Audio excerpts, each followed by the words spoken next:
ጥያቄ ያላችሁ ግቡ። በዚህኛው ቶፒክ ላይ ሌላ አዳዲስ ቶፒኮችን እያነሳ መቀጠል እንችላለን። ሶላ ካራወቅ ስናወራ ሰማለን። ቃል ዞይ ሰላም ነው አማን? እግዚአብሔር ይመስገን። እንደምን አለሽ? እግዚአብሔር ይመስገን ደህና ነኝ። ክብሩ ይስፋ አባትና ልጅ። ምን ልታዘዝ? ሶላዎች ላይ ጥያቄ የሚለውን ቶፒክ ስላየው ነውና። ናይስ። ከየት ቤተ እምነት ነሽ? ኦርቶዶክስ ነሽ? ፕሮቴስታንት? ኧረ እኔ ፕሮቴስታንት ነኝ። ታዲያ ምንድን ነው ጥያቄሽ ታዲያ? አይ እንትን ነው እንዴት መሰለ፣ በቅርቡ የሆነ የቱሊፕ መጽሐፍቶች ቱሊፕን እያየው ነው እና ያለሁት ከዛ ጋር ትንሽ የሆኑ ነገሮችን ለማየት ስለፈለኩ። ኦኬ ለሲ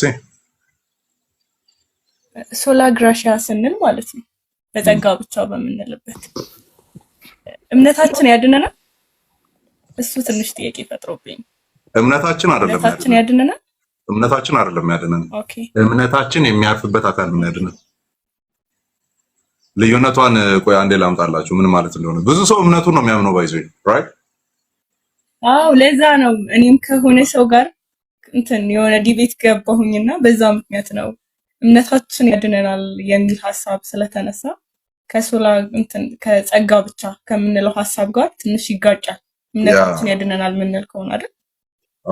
ለዛ ነው እምነታችን ያድነናል፣ እምነቴ ያድነኛል በሚል ሴንስ አይደለም። እግዚአብሔር የሰራውን ስራ ሌላ ምንም የጥረን ግረን ተባቡጠን ምናምን የምናመጣበት አይነት በዛ መንገድ ሳይሆን ያስቀመጠው through the medium of faith በእምነት በኩል የምንቀበለው አድርጎ ሰርቶታል ሲባል ያንን የምንቀበልበትን እምነት አይደለም እያመንን ያለ ነው፣ የምንቀበልበትን አካል ነው እያመንን ያለ ነው። ብዙ ሰው በእምነት ብዙ ሰው አይደለም ግን አንዳንድ የሚገጥሙኝ ሰርፕራይዝ የሚያደርጉኝ ሰዎች አሉ። በእምነት ብቻ ስንል ይሄው በእምነት ብቻ ባመንኩበት ምናምን የራሱን ፌዝ ነው ሰርክል አድርጎ እያወራ ያለው ኖ። ያንተ እምነት አድረስ የሚያደርገው ኦብጀክቲቭሊ አድረስ የሚያደርገውን ያንን አካል ነው እያወራን ያለ ነው። አሁን እንምጣ ምን ማለት እንደሆነ ማለት ነው። ለምሳሌ ባይብል ይዘሻል? እሺ አንቺ አንብቢልኝ። ካሽ አንቺ አንብቢ። እኔ ማንበብ እችላለሁ። እዚህ ጋር ባይብል 1954 እትሙ ነው ግን ይሁን ያስኬዳል። ያ ፊልጵስዩስ ምዕራፍ 1 ቁጥር 29 አለዛ ምዕራፍ 2 ቁጥር 29 ነው። ከሁለት አንዱ ነው። እሺ ፊልጵስዩስ ምዕራፍ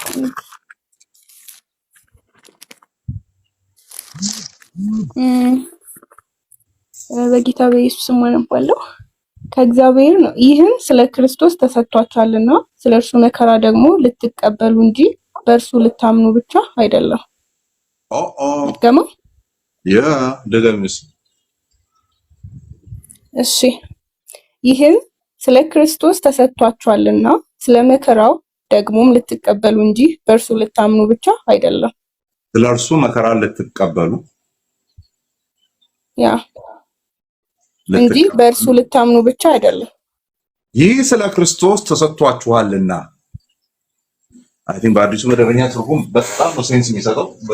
በዚህም ደሴም ነው ሐሳቡ አንድ አይነት ነው ግን ሞር እንትኑን ያመጣዋል። አዲሱ መደበኛ ትርጉም ሴንሱን ያመጣዋል። በክርስቶስ እንድታምኑ ብቻ ሳይሆን ስለ እርሱ መከራን እንድትቀበሉም ይህ ጸጋ ተሰጥቷችኋልና። በክርስቶስ እንድታምኑ ብቻ ሳይሆን ስለ እርሱም መከራን እንድትቀበሉ ይህ ጸጋ ተሰጥቷችኋል። ስለዚህ በጸጋው በኩል ምንና ምንን ተቀበልን ነው እያለ ያለው በዚች ሴንቴንስ ላይ መከራውንም እምነቱንም ራይት እንድታምኑበት ብቻ ሳይሆን ጸጋው የተሰጣችሁ ምን እንድትቀበሉ ጭምር ነው። ስለዚህ እምነቴ ማለት አትችልም ማለት ነው። አየህ በእግዚአብሔር ጸጋ ነው እምነታችን ራሱ አቅም የሚኖረውና የሚያምነው። ቆላሲያስ አይ ቲንክ 2:14 2:12 አካባቢ ላይም ደግሞ ይላል በእምነት በእግዚአብሔር አሰራር ላመናችሁ ይላል። በእምነት then by the power of God የእግዚአብሔር ኃይል እምነታችን ላይ ኤግዘርትድ ሆኗል። ዝም ብሎ የሆነ የተቀመጠ እምነት ከዛ በኋላ በቃ ልመነው ምናምን ብሎ ያመና አይደለም። እንደሱ አይደለም እምነት። የሆነ ኢንተሌክቹዋል ኮንሰንት አድርጎ ነው የሚያስቡት ብዙ ሰዎች። በቃ እንደዚህ አዩና ኦኬ ያ ይመቸኛል፣ ይስማማኛል ብለህ እንደምትፈርመው ኖ ዌይ እንደሱ አይደለም። ስለዚህ እምነታችሁን የምታምኑ ሰዎች አቁሙ። that's not intellectual consent የሆነ አይቶ በቃ ይመቸኛል፣ ይስማማኛል ምናምን በሚል አይነት ሴንስ አይደለም ባይብል ላይ ያለው። ኦኬ ወይም እምነታችንን በምናምንበት ሴንስ አይደለም። እኔ ነኝ የማውቀው ያመንኩበትን ያው ከካርኩ ምን ነኝ የምክደው ምናምን በሚል ሴንስም አይደለም ያለው። ኦኬ ይሰማል? ድምጼ ይሰማል?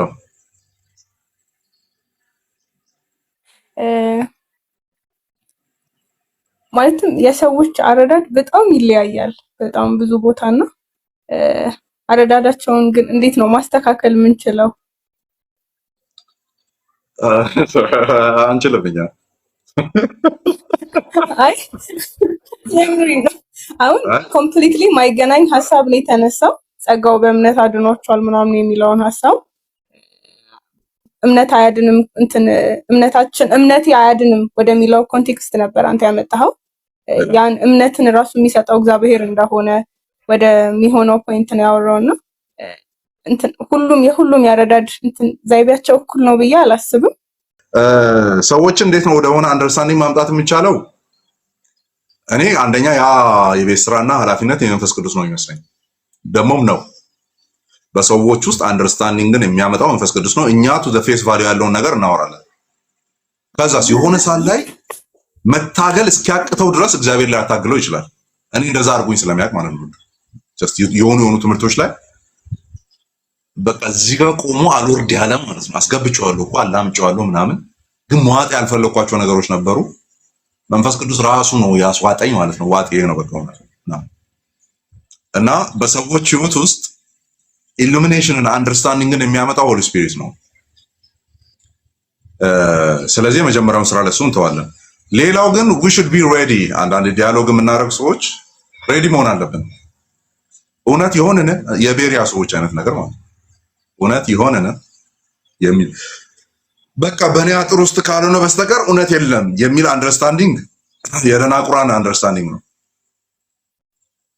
በቃ እኔ አጥር ውስጥ ካልሆንክ ብቻ እውነት የሚባል ነገር የለችም፣ ኮንፋይንድ የተደረገችው እውነት የኔ አጥር ውስጥ ብቻ ናት የሚል አንደርስታንዲንግ የጨለምተኞች አንደርስታንዲንግ ነው።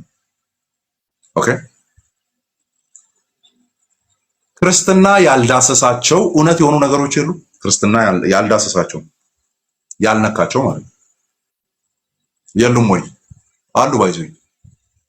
ስለዚህ ክርስትና ውስጥና መጽሐፍ ቅዱስ ውስጥ አልተዳሰሰምና አልቀበልም ነው የምትለው። ስለዚህ እውነት አውትሳይድ ኦፍ ክርስቲያኒቲም አለ፣ ኢንሳይድ ውስጥ ደግሞ ምን አለ ብለን ነው የምናስበው? ቶታሊቲ ኦፍ ዘ ትሩዝ አለ። እግዚአብሔርን ማወቅ የምንችልበት፣ ፈቃዱን ማወቅ የምንችልበት፣ መዳንን ማግኘት የምንችልበት ትክክለኛው እውነት ፐርሰኑ ራሱ ክርስቶስ እኔ እውነት ነኝ ስላለ ኦኬ፣ እሱ ነው ፖይንቱ። እሱ ነው። ለምሳሌ ኳንተም ፊዚክስ አቤል፣ የቱ ጋር ነው መጽሐፍ ቅዱስ ኳንተም ፊዚክስ የሚያወራ? ሮኬት ሳይንስ ውስጥ ያሉ ነገሮች ባይብል ላይ የሉም። ሮኬት ሳይንስ የሚልም የለም። የኮከቦች ርቀትና ዴንሲቲያቸው ምናምን የለም። ስፒድ ኦፍ ላይት የለም። እውነት ነው አይደለም ነው ጥያቄው። ባይብል ውስጥ ስለሌለ እውነት አይደሉም እነዛ? እውነት ናቸው። ስለዚህ መጽሐፍ ቅዱስ አላወራምና አልቀበልም አትልም። ስፒድ ኦፍ ላይትን፣ ኳንተም ፊዚክስን፣ ሮኬት ሳይንስን ወይም ሌላ አልጀብራ ምናምን አልቀበልም አትልም። ትቀበላለህ። እውነትም ነው ሲሰራ እያየን ያለ ነው። ኦኬ እነዚህ ነገሮች ሽታቸውም የለውም ባይብል ላይ። ስለዚህ ሌሎች እውነት አይደሉም። እኔ ጋር ኮንፋይንድ እስካልተደረገ ድረስ፣ እኔ ጋር እስካልገባ ድረስ፣ የኔ ባይብል ውስጥ የኔ መጽሐፍ ውስጥ እስካልተገኘ ድረስ ውሸት ናቸው የሚል አይነት አመለካከት የለም። ቲዮሎጂካሊም እንደዛው አንዳንድ ኢንፈሲሶችን ስንሰጥ የፕሮቴስታንት ቲዮሎጂ ዲፋይን እስካላደረጉ ድረስ ውሸት ነው የሚል ነገር በቃ ቲዮሎጂ አንድ ዝም ብለህ በሰርቲፊኬት ሌቭል ስትማራሱ አእምሮ ትንሽ ከፈት ይላል። ኦኬ ቃል ሌላ ጥያቄ ከሌለሽ ከላይ ያለውን አንድ አስተናግጄ ልመለስ። እንዳሻው ወይ ሻሎሚ አማኒ በለኝ ሻሎም አይደለሁም እኔ አማን ይቅርታ በጣም ያማን ቀጥል። ለጨዋታው ድምቀት ነው። እሺ ኧረ አያሳስብም። የኔ እንኳን እንትን ነበረ ማለት ኢየሱስን በቡልያቶች ላይ እንዴት ነው ማለት እንዴት ነው የምንረዳው? ቡልያት ላይ ስለ ኢየሱስ ምን አይነት ነገር ነው የሚሰጠን የሚል ነው። አልገባኝም። እንዴት ነው የምንረዳው ማለት ማለት ኢየሱስን በብሉይ ኪዳን በምን መንገድ ተገልጦ ነበር የሚለውን ሐሳብ ማለት አንደኛው ነው የመጀመሪያው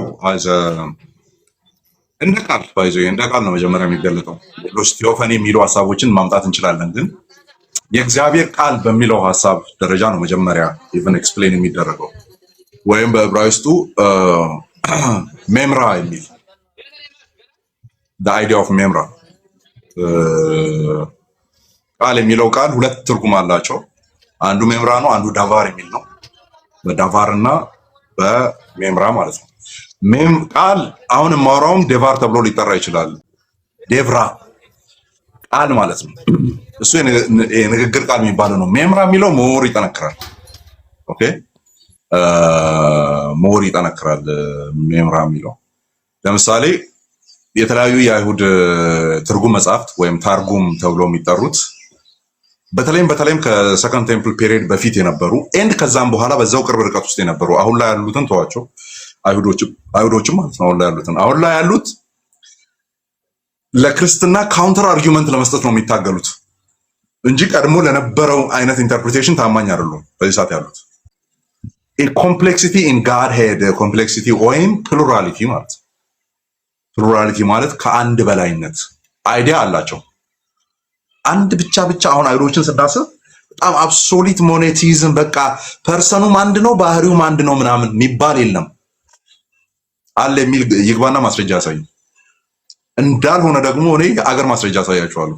ብቻና ብቻ በቃ አካሉም አንድ ነው፣ ልክ አንተ አማን አንድ እንደሆንከው አካሉም አንድ ነው ባህሪውም አንድ ነው የሚባል አይነት አንደርስታንዲንግ አልነበራቸውም። በተለይ ዊዝደምን የሚመለከቱበት መንገድ ጥበብን የሚመለከቱበት መንገድ ማለት ነው ፐርሰኒፋይ ያደርጓታል ደን ዲፍረንት ፍሮም ጋድ ያደርጉታል ማለት ነው። አካላዊ ያደርጋሉ ደን አምላክ ብሎ የሚጠሩት አንድ በአካል ደግሞ የተነጠለ መሆኑን እያሳዩ ይናገራሉ ማለት ነው። ያንን የፈቱባቸው የመጽሐፍ ቅዱስ ክፍሎችን ሄዳችሁ ማየት ትችላላችሁ። ፎር ዳት ማተር ዘዳግም 6:4 ኢቭን የሚፈቱበትን መንገድ ነው ብላችሁ እስራኤላዊ ስማ ጌታ አምላካችን አንድ እግዚአብሔር ነው የሚለው ማለት ነው። የቁጥር አንድነት አይደለም ዩኒክነስ ነው እየተወራ ያለው።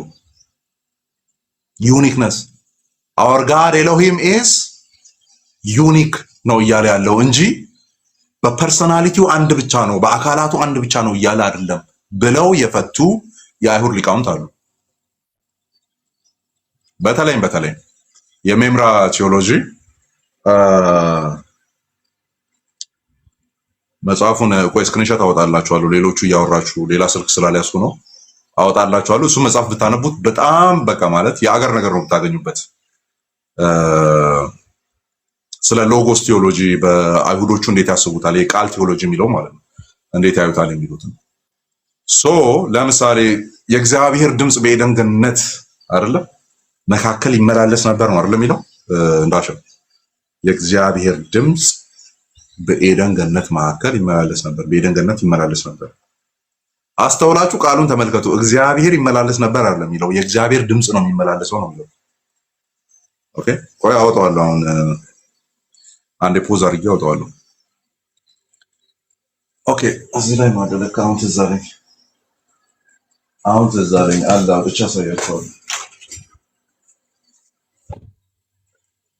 የእግዚአብሔር ድምጽ ተመላለሰ ነው እንጂ የሚለው እግዚአብሔር ተመላለሰ አይልም። ከእግዚአብሔር ሴፓሬት ነው የሚመላለሰው ድምጽ የተባለው አካል ነው ሜምራ ነው እና እሱ ደግሞ የሁሉ ፈጣሪ ነው ብሎ አስቀምጠዋል። እሱ ደግሞ የሁሉ ፈጣሪ ነው ማን በኤደን ገነት ውስጥ ሲመላለስ የነበረው ድምጽ እሱ ነው። ዘፍጥረት 1 ላይ በአፉ ቃል በእስትንፋሱ ሰማያት ጸኑ በአፉ ቃል ተፈጠሩ ሲባል እየፈጠረ የነበረው ኦኬ እሱ ነው ይላሉ ማለት ነው። ላሳያችሁ መጽሐፉን። ይሄን መጽሐፍ ብታነቡት በቃ ዋንስ ፎር ኦል አይሁዶቹ እንዴት ያዩታል የሚለውን ነገር በደንብ እንድታዩት ያደርጋቸዋል። let me show you this is the book ፒዲኤፉን የምትፈልጉ ጠይቁኝ። this is the book ቆይ ላዞረው እንትኑን ስክሪን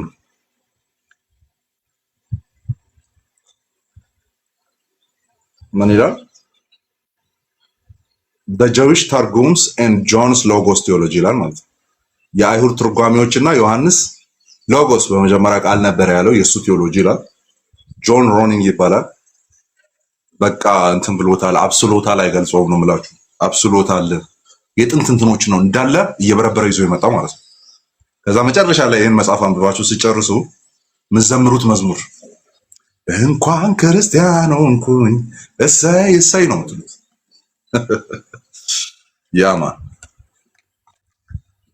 እሺ ሶ አሁን ይሄኛውን ቅድም እኔ የጠቀስኩትን ዘፍጥረት 2:24 ናት 2:24 እግዚአብሔር ድምፅ ሲመላለስ ነበር የሚለው ዘፍጥረት 2 ላይ ያለው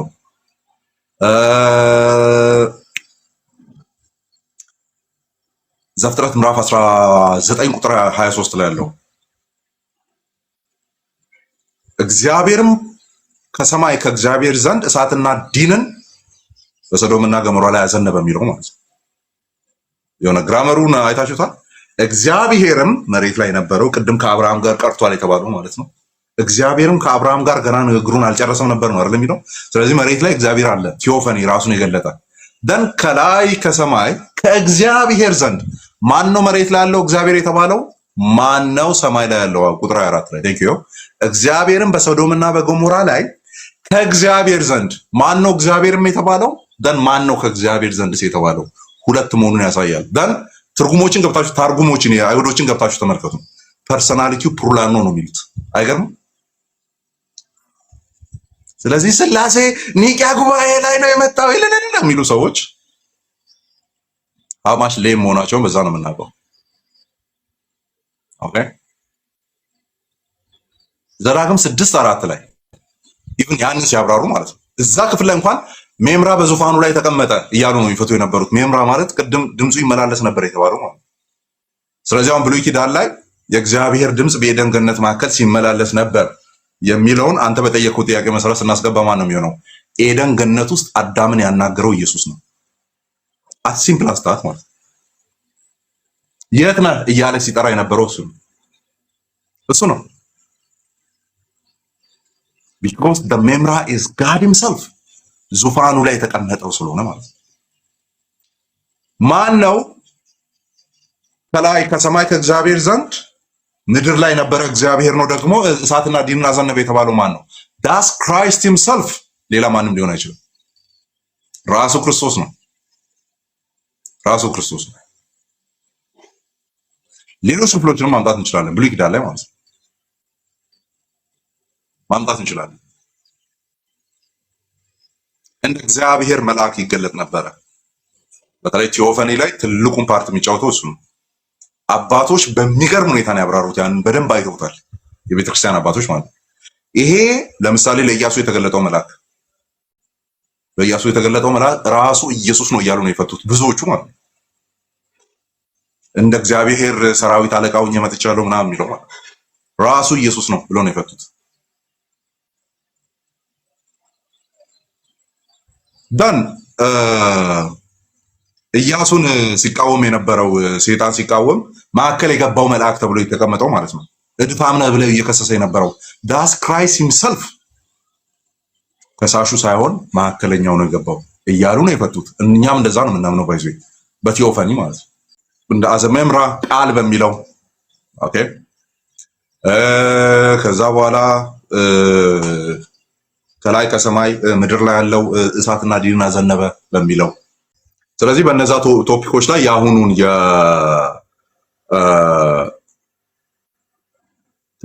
ታርጉሞችንና ጎስፕል ኦፍ ጆን እሳቤ ላይ ያለውን ጆን ሮኒንግ የሱ መጽሐፍ እልክልሃለሁ። ሞር ማየት ትችላለህ፣ እዛ ማየት ትችላለህ። እንዳሻው ተስማምተናል ወይስ ሌላ ጥያቄ አለ?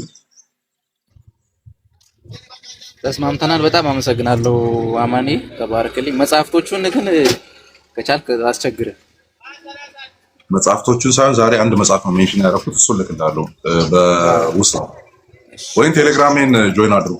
ቡክስ ፍሮም አማን ብላችሁ ሰርች አድርጉና ቡክስ ፍሮም አማን የሚል ወይም አፖሎጊያ የሚል በአማርኛም በእንግሊዝኛም የተጻፈ ሰርች አድርጉ። 1900 ምናምን ሜምበር አለው። እዛ ላይ ይለቅላችኋለሁ ዛሬ። መልካም ጆርናሊስት። እሺ ቴንክ ዩ ማን ወየ ማን አለን እኔ እንግዲህ ጥያቄን ይዤ የገባሁት እዚህ ከላይ ከለጠፍከው ሀሳብ ጋር በተያያዘ ነው። ሶሎዎቹ ላይ ጥያቄ የሚል ሀሳብ ነው እንግዲህ ለጥፈ ያለው እሱ ላይ ነው ጥያቄ።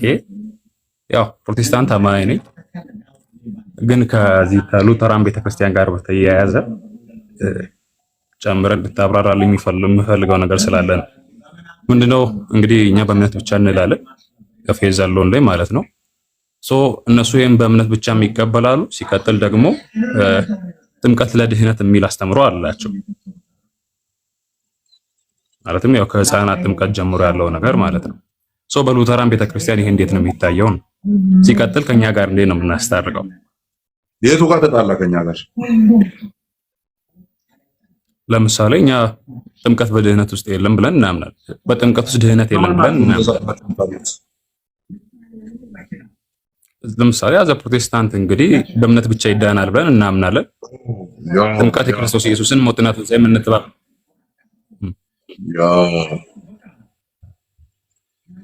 ፕሮቴስታንቶች ነው ያልከው። ኢቨን ዲኖሚኔሽን ብትጠራ ይቀለኝ ነበር። እነማን ናቸው ስል ዲኖሚኔሽን ብትጠራ ይቀለኝ ነበር። ጭራሽ ፕሮቴስታንት ብለን እንደዛ እናምን ማለት እሺ። ዲኖሚኔሽን እሱን ብትጠራ ዲኖሚኔሽን ያው እኔ የሚኬሲ ቤተክርስቲያን ነው። ፕሮቴስታንት ካልክ ጅማሬው አካባቢ ላይ ነበሩ ቢበዙ 5 አብያተ ክርስቲያናትን ነው የምጠራው። 5 ጥያቄው እነዚህ ክላሲካል የሆነውን የፕሮቴስታንት አይደንቲቲ የሚወክሉ ዲኖሚኔሽኖች በሰዓቱ የተነሱ በቅርብ ርቀት ያሉቱ ጥምቀትን እንዴት ይረዱ ነበረ የሚለውን ቼክ አድርጋ። እንግዲህ በትንሹ ቼክ ለማድረግ እንግዲህ ሞክሬያለሁ ማለት ነው። ነገር እሺ ትንሿ ሲምቦል ብቻ ነው የሚል አይካል ባያሃት በትንሿ ውስጥ በቃ ፊገር ነው የሆነ ሞትና ትንሣኤው ምናምን የምንመሰክርበት ፊገር ነው እንጂ ፐርፌክት የሆነ መዳን ጋር የሚያዝ ምንም ነገር የለውም የሚል ካያሃት ከትንሿ ውስጥ እንደዛ አይነት ነገር አይታል እስካሁን?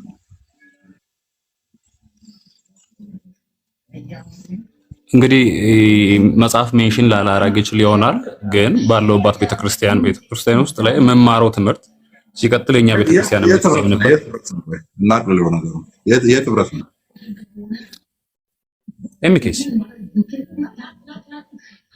ኤምኬሲ ከሳንቲፊኬሽን ጋር አያይዛ አትናገርም። ጥምቀት ቢያንስ ኤምኬሲ ቃሌ ኤምኬሲ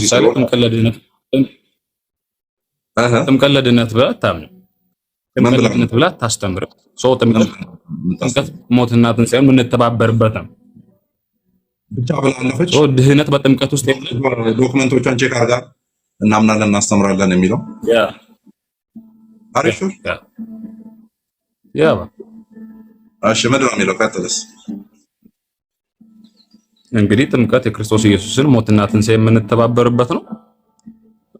እንግዲህ ክርስቶስ ለኛ እንደሞተ ደግሞም እንደተነሳ ግላጭ በሆነ መንገድ የምናሳይበት ነው የምንተባበርበት ነው ማለት ነው። የሚያድነን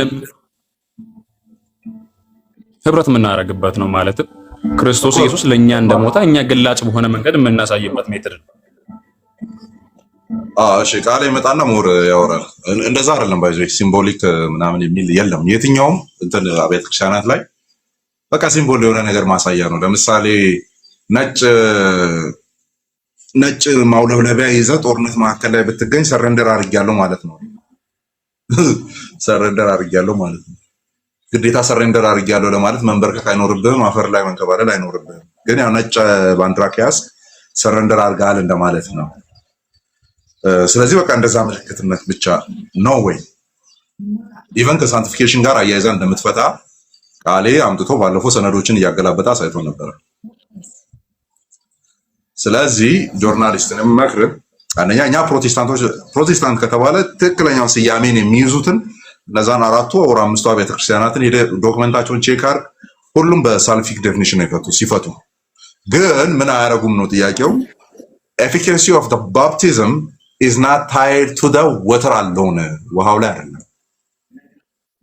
አይደለም የሚያጥበን በውሃው በኩል አድርጎ የሚያጥበን ቃሉ ነው። ውሃው ሲምቦል የሚያደርገው ደሙ ነው እያሉ ነው የፈቱት። ይሄ ማንን ይጎረብጣል? ውሃው አይደለም ካሉ ውሃው ሲምቦል ያደረገው ደሙን ነው ካሉ ደን ያ በውሃ ውስጥ አልፎ የሚያነጻን መንፈስ ቅዱስ ነው ካሉ ለምንድን ነው የምንከራከረው? This is what our Protestant fathers taught። ይሄንን ያስተማሩ። እኔ መመክራችሁ ፕሮቴስታንት ወንድሞቼ just አሁን ላይ ያለውን አይደለም አዛ ዲኖሚኔሽን አሁን ላይ በየሰፈሩ ምናምን የሚሰበከውን ሳይሆን just ቼክ አድርጉ ሂዱና የሪፎርሜሽን አባቶች ምን አመኑ? ይሄ ሞደርን ዴይ ኢቫንጀሊካሊዝም ከመነሳት በፊት ወደኋላ ያለውን 400 ዓመት ሂዱና ቼክ አድርጉ። ምንም ሳክራመንት ላይ ችግር ጦርነት ተነስቶ አይደለም። አሁን ያለው ሞደርን አንደርስታንዲንግ ይሄ ክርስቶስ ኢየሱስም ምናምን ፐርሰናል ሴቪየር ምናምን የሚሉ አይነት አይዲያዎች ከመጡ በኋላ ነው እንደዚህ አይነት ችግር እየተፈጠረ የመጣው ማለት ነው እንጂ ከመቶ ዓመት በፊት ለነበሩ ክርስቲያኖች የጥምቀት ጉዳይ ኢሹ አልነበረም። የሎርድ ሳፐር ጉዳይ ኢሹ አልነበረም። the only issue የነበረው ካቶሊክ ዲፋይን የምታረግበትን ያንን መንገድ አይከተሉም።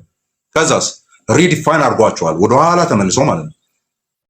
የቤተክርስቲያን አባቶችንም ጠቅሰው ሂስትሪውን ጠቅሰው ደን መጽሐፍ ቅዱስን ይዘው ዲፋይን አድርገዋል እና ክርክር አልነበረባቸውም እያልከኝ ያለው። ስለዚህ ከድህነት ጋር እያያዛል ነው ጥምቀት እያልከኝ ያለው? አዎ እያያዛል። ያመነ የጠመቀ ይድናል፣ አትሊስት ይድናል የሚል ቃል ከመምጣቱ በፊት ሁለቱ አንድ ላይ ተያይዞ ነው የመጣው። እንዴት አያያዝም? ስለዚህ አሁን ብሎ ያልፍ ነበር ነው።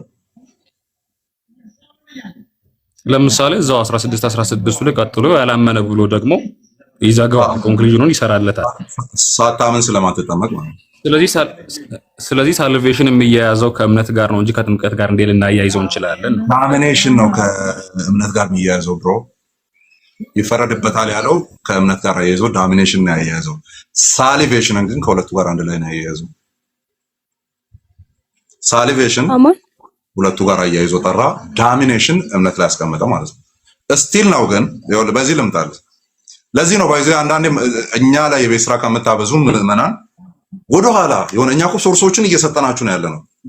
እስቲ ቅድማት ምናምን ቢያንስ በቅድማት ደረጃ ነው አይደል ሊሆን የሚችለው ኢትዮጵያው እንትን ኢቫንጀሊካሊዝም ቅድማት አባቶች አሉን እናውቃቸዋለን። የእነሱ አባቶች አያት ናቸው ለኛ ደን ቅድማት ሲሆን ነው አይደል ወደ እንትኑ የሚጠቃው ወደ ኢትዮጵያ ኢቫንጀሊዝሙ የመጣበትም ወደኋላ የሚጠቃው ደም ፈረንጆቹ ናቸው፣ ሚሽነሪዎቹ ናቸው ያመጡት። እነሱ ምን ያምናሉ? እስቲ ቼክ እነሱ የመጡበት ዲኖሚኔሽን ወደኋላ የሉትራን ቸርቾች፣ የፕሬስቢቴሪያን ቸርቾች፣ የአንግሊካን ቸርቾች ሚሽነሪዎች ወደ ኢትዮጵያ ሲመጡ እነዛን ሚሽነሪዎች የላቁ አብያተ ክርስቲያናት ምን እያሉ ያስተምሩ ነበር? እንደዛ ማለት መልካም ነው። ደን ላቅልልልህና እንደዚህ እንድትረዳ ማለት ነው። የሆነ ጥምቀት የእግዚአብሔር ስራ ነው ወይ እኛ የምንሰራው ስራ ነው? ጆርናሊስት እኛ የምንሰራው ስራ እሱ ነው። አየህ እንዲህ ያነቀ እሱ ነው። አሁን ዴፊኒሽኑን ቶታሊ አውልቀጥ አለው የኛውን አሁን ያልካትን ማለት ነው። ሁለተኛ እንዳትጠቀማት። ለምን ኦልሞስት ኦል ፕሮቴስታንት ዲኖሚኔሽኖች ጥምቀት የእግዚአብሔር ስራ ነው ብሎ ነው የሚያምኑት፣ የሰው ስራ ነው ብሎ ያምኑ። አየህ እሱ ነው ችግር የፈጠረው። ይሄን ዴፊኒሽን ከጣልከው ግን አይስተካከልም። አሁን እግዚአብሔር ነው የሚሰራበት የሚል ከሆነ በጥምቀት በኩል እኛ አይደለንም የምንሰራው፣ የእግዚአብሔር እጅ ነው የሚወርድበት፣ እግዚአብሔር ነው የሚሰራው ብለህ ከተረጎምክ ጥምቀት ጋር ችግር የሚፈጠርበት ቦታ አለ?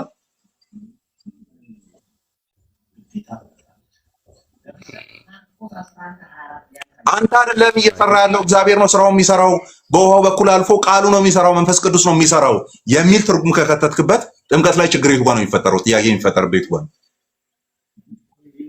ለምሳሌ እዛው በዛው የእግዚአብሔር ስራ ነው እንዳልል አንድ ሰው ሊያመን የሚችለው ከመጠመቁ በፊት ነው። በመጠመቁ ውስጥና በማመን ውስጥ ሰፊ ልዩነት አላቸው። ማለትም የጊዜ ልዩነት አለው። የጊዜ ልዩነት ውስጥ እንዴት ነው ልዩነቱ? ቶታሊ የእግዚአብሔር ስራ እንዳይሆን የቱ ጋር ነው የሚከለክለው? ለምሳሌ ያ ሰውዬ ሲያምን አልዳነም ልንል ነው። ሲጠመቅ ከጥምቀቱ ጋር አንድ ላይ ሆኖ ድኗል ካለ ማለት ነው። ሲያምን አልዳነም እያልን ነው ኢሚንስ። እሺ ሲያምን ስላልዳነ ነው ድነታችሁን ፈጽሙ የሚለው ፊልጵስዩስ ምዕራፍ 2 ላይ ለምሳሌ ድነታችሁን ፈጽሙ እሱ ኮንቲኒቲን እያሳየ ነው። አንድ ሰው በክርስቶስ ድናሃል ሲባል ያላለቀ አለ። ያላለቀ ማለት ክርስቶስ ኢየሱስ ተፈጸመ ባለው ውስጥ የሆነ ጎደሎ አለ፣ ክፍተት። ሳምን ጀስቲፋይድ ሆኛል ማለት ጥያቄ ነው። ጀስቲፋይድ ሆናል፣ ግሎሪፋይድ እሱን አይደለም። ክርስቶስ ተፈጸመ ብሎ የጨረሰው እዛ መስዋዕት ውስጥ ጉድለት አለ ወይ? አንተ መተህ የምትፈጽመው ምንም ነገር የለም። ታዲያ ለምን ፈጽሞ አለ? ያ አንድ ሰው በክርስቶስ ኢየሱስ ካመነ በኋላ በዚህ በሳልቬሽን በዚህ በሳንቲፊኬሽን ሂደት ውስጥ ያለውን ነገር ነው እየገለጸ ያለው እኮ። ሳንቲፊኬሽኑ ተፈጸመ በተባለው ጉዳይ ውስጥ ክፍተትን መሙያ ነው አይደለም? አይ ቲንክ ተመልሶላል ይመስለኛል። እሱን አሰላስል። አሁን ያወራነውን አሰላስልና ጥምቀትን ሁለተኛ ዙር ላይ ስናስገባ፣ ሳንቲፊኬሽንን ሶስተኛ ዙር ላይ ስናስገባ፣ ግሎሪፊኬሽንን መጨረሻ ላይ ስናስገባ ምን ማለት ነው የሚለውን ኦርደሩን ቁጭ ብላ አስተካክለው። የጎደለን ሞምያ ካልሆነ ሳንቲፊኬሽን ለምንድን ነው በእምነት የጎደለን ሞምያ ሊሆን ይችላል? ጥምቀት እያልክ ለምን ትረዳለህ? ለምን ሳይመልቲኔስ ያታምጠው? እዛ ጋር ተፈጸመ የተባለውን አምነህ መተህ ካመንክ ከ10 ዓመት በኋላ ስቲል ነው ድነትን መፈጸም የሚል ነገር ካወራህና ያ ድነትን መፈጸም የሚባለው የጎደለ ነገር መሙላት ነው ብለህ ካላሰብ ለምንድን ነው በሆነ ጥቂት የታይም ኢንተርቫል መካከል በማመንና በመጠመቅ መካከል ያለው እሱ የጊዜ ጋፕ ፈጥሮ ችግር ይፈጥርብኛል ብለህ ለምን ትረዳለህ? አሲምፕል አስታ ቆይ በዚህ ልምጣልህ ደግሞ አንድ ስቴፕ ልጨምርና በዛው ነው የእግዚአብሔር ስራን በእምነት መቀበል ስራ ነው።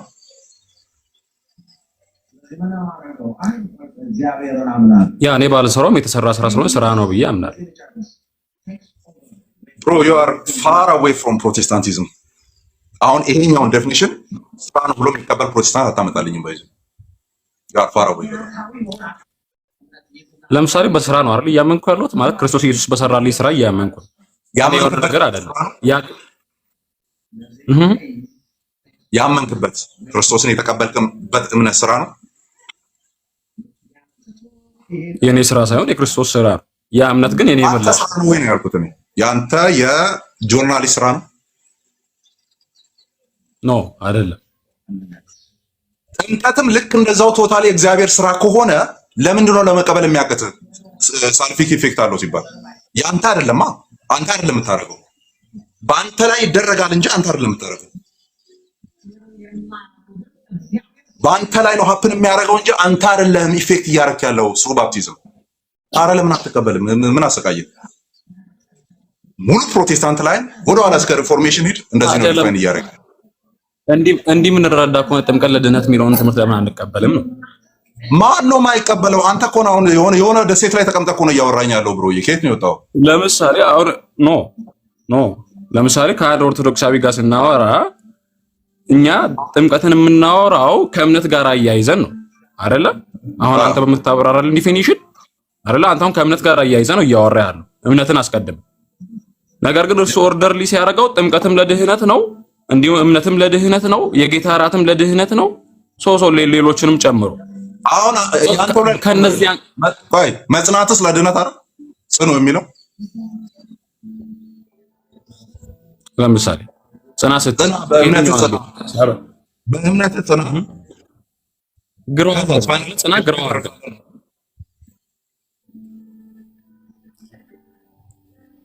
በእምነት ጽና ፋይናል ሳልቬሽን ላይ ትደርሳለህ ነው አይደል? እንደዛ አታምኑ? ፋይናል ሳልቬሽን ያ ግሮው አርጌ ፋይናል ሳልቬሽን ላይ ደርሳለሁ እኮ በእምነት ከጠና አይደል? ያ ስለዚህ በእምነት መጽናት ለፋይናል ሳልቬሽን አለው ማለት ነው።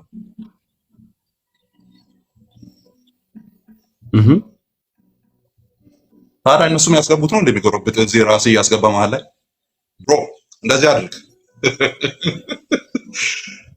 የእነሱን ዴፊኒሽን አንከተልም። እኛ ማንከተልበት ምክንያት እኛ ወተሩ ኢንስትሩመንት ሊሆን ይችላል።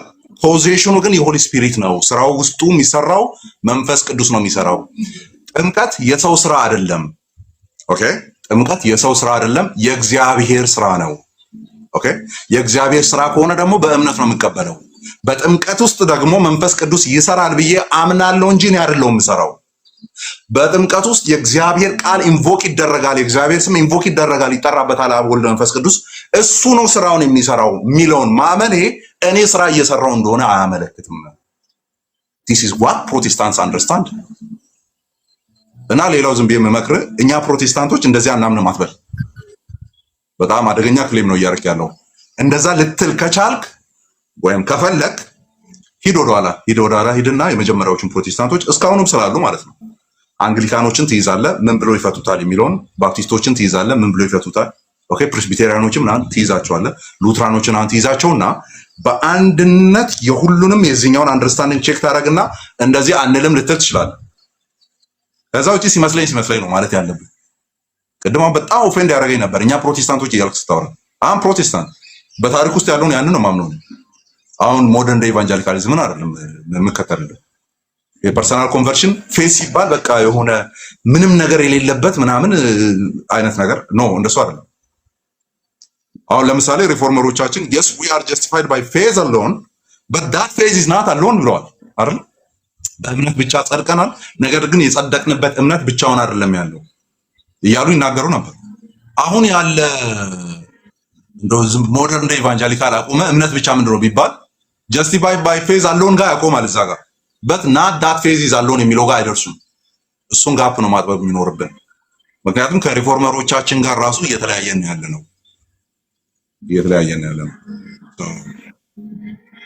ቀጥል መጨመሩ ካለ ሰው እናስገባ። ማለት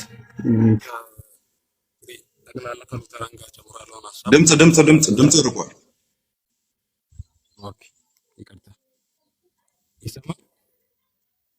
ሄዷል፣ ድምፅ ርቋል። ጆርናሊስት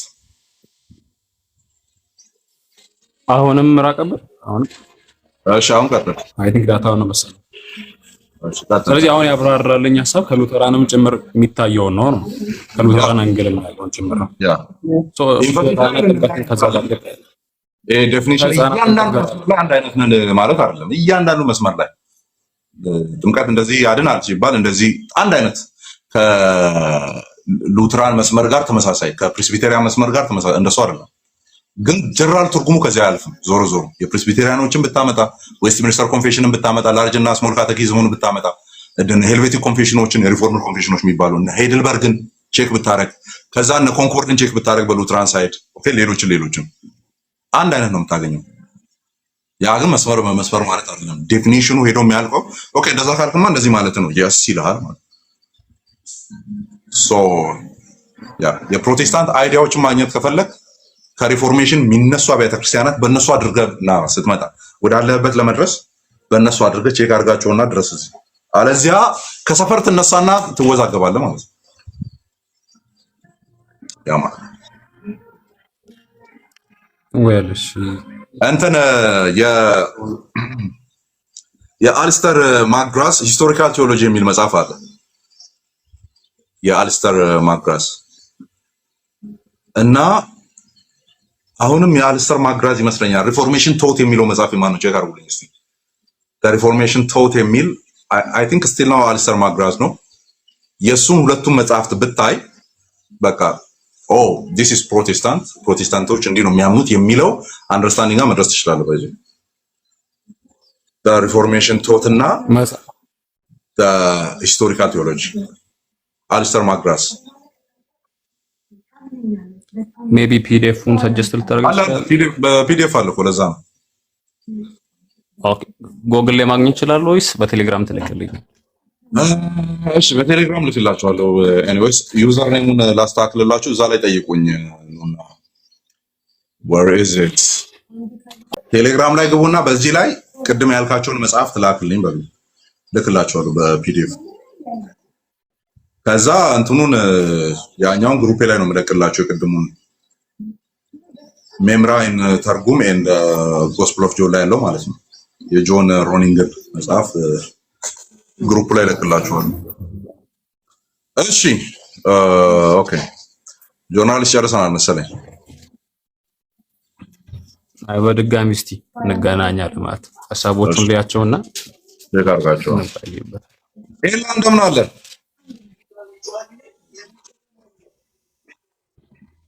ሰላም ብያለሁ። አማን ሰላም ነው። በቁልፍ አባትና ልጁ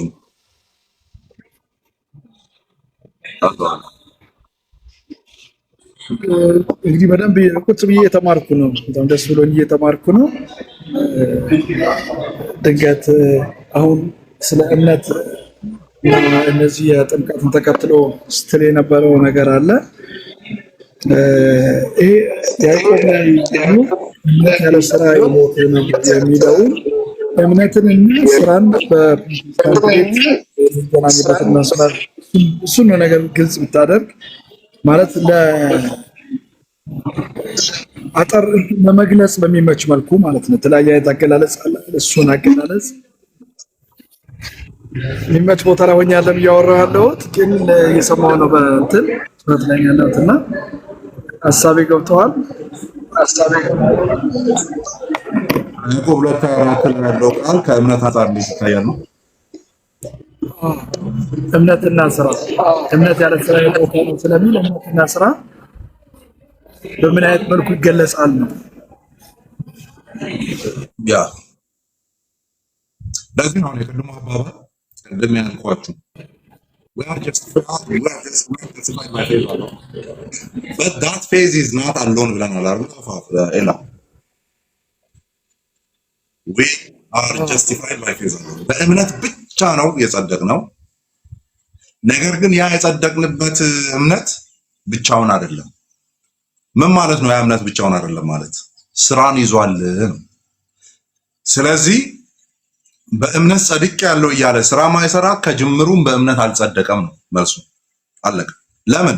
በእምነት የጸደቁ እነርሱ የእምነት ፍሬ የሆነው ስራ በህይወታቸው ውስጥ አለ። በምን በኩል የሚሰራ ይላል ገላትያ ላይ። በምን የሚሰራ ይላል? እስቲ ኮሜንት ላይ ጻፉልኝ። ያ ምን ሰራው የአማኞች ስራ በምን አድርጎ የሚሰራ ነው? ገላትያ ላይ ያለውን እያሰባችሁ መልሱልኝ እስቲ። በምን የሚሰራ ብሎታል ያንን ስራ ጳውሎስ? በፍቅር የሚሰራ ቴንክ ዩ ገላትያ 5:6 ላይ ነው ያለው። 5:6 ላይ እንደነበር አውቃለሁ እኮ ጥቅሱን ነው ያጣሁት። 5:6 ላይ በክርስቶስ ኢየሱስ ከሆኑ right 5:6 በክርስቶስ ኢየሱስ ከሆኑ መገረዝ ወይም አለመገረዝ አይጠቅምምና የሚጠቅመውስ በፍቅር የሚገለጽ እምነት ብቻ ነው። ኦኬ ወይም በፍቅር የሚገለጽ እምነት ነው። አዲሱ መደበኛ ትርጉም ነው ይሄኛውን እንትን ያለው። እስቲ በክርስቶስ ኢየሱስ ሆኖ በፍቅር የሚሰራ እምነት እንጂ መገረዝ ቢሆን ወይም አለመገረዝ አይጠቅምምና። ያስ ስለዚህ ምኑ ማለት ነው? ይሄ የምንሰራው ስራ በምንድን ነው የሚሰራው ማለት ነው? ኤነርጂው ኳላ ሞቲቬቲንግ ኤነርጂው ምንድን ነው? ፍቅር ነው። ኦኬ ፍቅር ነው። ፍቅር ደግሞ የምን ፍሬ ነው? ምዕመናንና ምዕመናት እዚሁ ገላትያ 5 ላይ ታች ወርዶ ይሄ ፍቅር የምን ፍሬ ነው አለ? ይሄ የምንሰራው ስራ በፍቅር ነው የሚሰራው። ሲሰራ በፍቅር ኦኬ ነዳጁ ኢነርጂው ያ ለምንሰራው ስራ ከኋላ ያለው አቅም ምንድነው? ፍቅር ነው። ፍቅር ደግሞ የምን ፍሬ ነው አለ እዚሁ ገላትያ 5:6 ላይ እንደዚህ ያለና ታች ወርዶ የመንፈስ ፍሬዎች በሚለው ማለት ነው ምን አለ? ከመንፈስ ፍሬዎች ውስጥ አንዱ ደግሞ ፍቅር ነው። ስለዚህ ስራ የምን ውጤት ነው ማለት ነው? መልሱን አገኘ ነው ማለት ነው አይደል? በፍቅር አድርጎ የሚሰራ እምነት እንጂ መገረዝ ሆነ አለመገረዝ ማንንም አይጠቅምም ማለት ነው። ምኑ ነው የሚጠቅመው? በፍቅር ሆኖ የሚሰራው ስራ። ስለዚህ ፍቅር ነው እምነታችንን እያሰራ ያለው ኦር በእምነታችን በኩል እየተገለጠ ያለው ፍቅር ነው ኦር ፍቅር ነው ሞቲቬት የሚያደርገው ከተባለ አይን ታች እዛው ቁጥር ላይ ታች ወርዶ ይሄው ፍቅር ደግሞ የመንፈስ ቅዱስ ፍሬ ነው ካለ የማንን ፍሬ ነው ኤክስፕረስ እያደረግን ያለ ነው በእምነት በኩል? ለምንድን ነው በእምነት በኩል ኢቭን ኤክስፕረስ እያልኩ ያለሁት? እምነት ራሱ የምን ፍሬ ነው?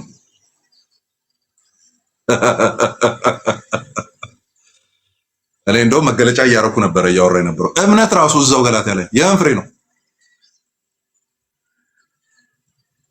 መንፈስ ቅዱስ የኔ ፍሬ ነው እያለ እያወራ አይ እኔው ነኝ የምሰራው የሚል ይሄ የተረገመ የወደቀ ጭንቅላት ሐሳብ ነው።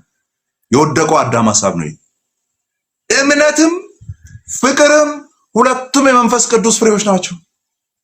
መንፈስ ቅዱስ እኔ ያፈራሁት ነው እያለ እየተናገረ ስጋ ደግሞ ምን ይላል እዚህ ጋር?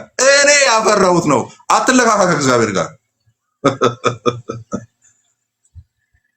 አትለካኩ ከእግዚአብሔር ጋር። ስራ ሰራን ሲባል ኦኬ፣ ስራ ሰራን ሲባል ያ ስራ በእምነት በኩል ኤክስፕሌን የሚደረግ ነው። በእምነት የሰራ ነው ደን ድራይቪንግ ፎርሱ ከጀርባ ፍቅር ይባላል። በፍቅር ሆኖ የሚሰራ እምነት ስለተባለ ማለት ነው። ስለዚህ እምነታችን ምን የሚል ነው? የሚሰራ ነው። ደን ያ እምነት ራሱ ደግሞ የመንፈስ ቅዱስ ፍሬ ነው ይላል ታች ወርዶ። ስለዚህ እምነትም ፍቅርም የመንፈስ ቅዱስ ፍሬዎች ናቸው። ደን የመንፈስ ቅዱስ ፍሬዎች እነዚህ አንድ ላይ ሆኖ ነው ስራን የሚሰሩት ከተባለ እንግዲያው ስራው የምን ውጤት ይሆናል ማለት ነው? አማኞት ውስጥ ያለ ስራ የምን ውጤት ይሆናል? የመንፈስ ቅዱስ ፍሬ ውጤት ይሆናል። የፍቅር ውጤት ይሆናል። የእምነት ውጤት ይሆናል። ስለዚህ እምነት አለኝ ግን ስራ የለኝም የሚል እምነት አለኝ ግን መንፈስ ቅዱስ የለኝም እያለ ነው ያለው። አረ ለምን? ስራው በፍቅር በኩል ተደርጎ በእምነት የሚሰራ ስለሆነ አምናችሁ የምታረጉበት ስለሆነ ስራ ግን የለኝም ካለ ምንድነው የሚሆነው? የመንፈስ ቅዱስ ፍሬ የለኝም እያለ ነው ያለው ይህ ሰው። የመንፈስ ቅዱስ ፍሬ የሌለው ደግሞ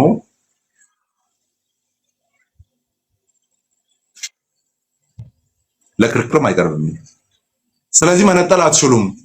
የዳነን ሰው ከመንፈስ ፍሬ ነጥላችሁ ማውራት አትችሉም። ለምን? በዳነ ሰው ውስጥ የሚሰራው በፍቅር ሆኖ የሚሰራ እምነት ነው።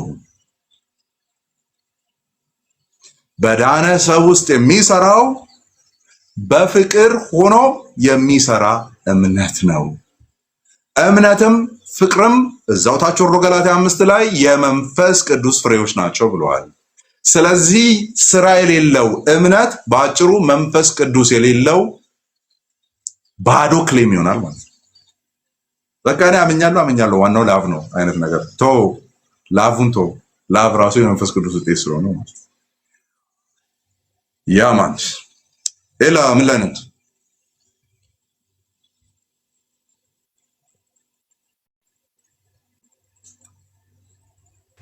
በጣም ከበቂ በላይ ነው። አማን ብሩክ፣ በጣም አመሰግናለሁ ብሩክ። ኦኬ ወየ ሰላም ነው። ክቡር ሰው አባትና ልጅ እንዴት ነህ? ጌታ ይባረካለሁ። አለን ይመስገን። ዕብራውያን ምዕራፍ 10:26 ላይ ያለውን ሐሳብ ከታች አስቀምጫለሁ። የእውነትን ቃል ከተቀበልን በኋላ ይላልና ስለ ኃጢአት መስዋዕት አይቀርም ስለሚል እስኪ የሱን ክፍል ምን ማለት ነው ብለህ ተረዳ?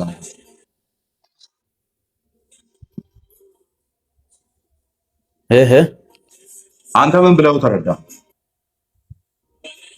ያው አንዴ ሰው ከዳነ በኋላ ኃጢአት ከሰራ ፍርዱ እንደማይቀርለት ነው እኔ ያሰብኩትና ይሄ ክፍል እንዴት ነው የግድ ሰው ስራ መስራት አለበት ወይ? ከዳነ እስካሁን ኃጢአት ስትሰራ ኖረሃል፣ ያው አይቀርልህም፣ ትሄዳለህ እዛ። እንደዛ ነው የሚፈታው። ስለዚህ ፍርዱ አይቀርም ማለት ነው። ያ ትሄዳለህ። በቃ እስካሁን ኃጢአት ስትሰራ ስለኖር ደግሞ በዛ ላይ ያላስተዋልካቸው ኃጢአቶች አሉ፣ ንስሐ ያልገባባቸው። በቃ ንስሐ ገብቻለሁ፣ ኃጢአቴን ሁሉ ንስሐ ገብቻለሁ፣ በክርስቶስ አምኛለሁ። ኃጢአቴን ሁሉ ንስሐ ገብቻለሁ ላልከው ራሱ አሁን ግባና ንስሐ ግባ። ሁሉንም ኃጢአቶችን ታስታውሳለህ? እያንዳንዱን ያረካቸው? ሁሉን አላስታውስም። አየህ፣ ስለ ዋሸ ግባና ቅድም ላልከው ማለት ነው ሁሉንም ኃጢአቶቼን ንስሐ ገብቻለሁ ላልከው ግባና አሁንም ንስሐ ግባ።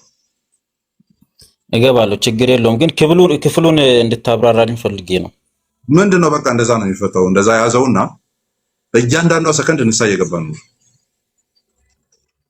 አይ አይደለ ማለት ከጥያቄ ምን እንደተረዳው እንደዛ እንዳልሆነ ታውቃለህ። ክፍሉን አየው አይደለ? ፍቹ እንደዛ ስለሚሆን ክፍሉ እንደዛ እንዳልሆነ ውስጥ ያውቀዋል አይደለ? ሲፈታ አይ ክፍሉ ስላልገባኝ ነው እኮ ነው የጠየኩህ። አይ ነው በቃ ይሄ ነው። አይዞህ ትክክል ነው። ጀስት አይጋችሁ ዝም ብዬ ዙሪያ ጥምጥም ልዙርልህ ብዬ ነው። አንተ ቅድም ባልከው መሰረት ከተካሄደ ሪያሊቲው ይሄ ነው። ቅድም ያወራነው ሁሉንም ኃጢአቴን ንስሐ ገብቻለሁ የሚል ትዕቢተኛ ነው። ማንም ሁሉን ኃጢአቱን ንስሐ አይገባም። እንደው ዝም ብለን በደፈናው ሳላውቅ በስህተት ምናምን ብለን ካልሸፈንን በስተቀር ማለት ነው። ሳላውቅ በስህተት የምንለው ራሱ ዘርዝረን መጨረስ ስለማንችል ነው አይደል እንዴ? አዎ ልክ ነው። ያማን እሺ 8 ምንድነው 10:26 ነው ያነበብከው። 10:18 አንብብልኝ እስቲ። 10:18 እዛው ወደ ኋላ ስንት ቁጥር ማለት ነው? 26 ከሆነ 8 ቁጥር ወደ ኋላ ማለት ነው። 18 አካባቢ የእነዚህም ስርየት ባለበት ዘንድ ከዚህ ወዲህ ስለ ኃጢአት ማቅረብ የለም ይላል። ቀጥል።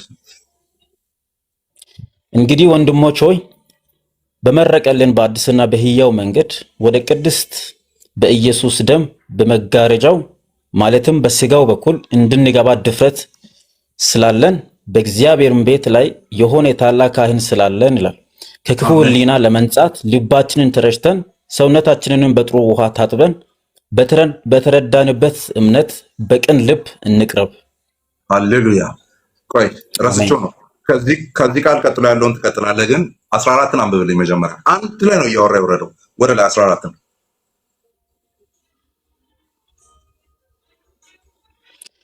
አንድ ጊዜ በማቅረብ የሚቀድሱትን የዘላለም ፍጹማን አድርጓቸዋልና።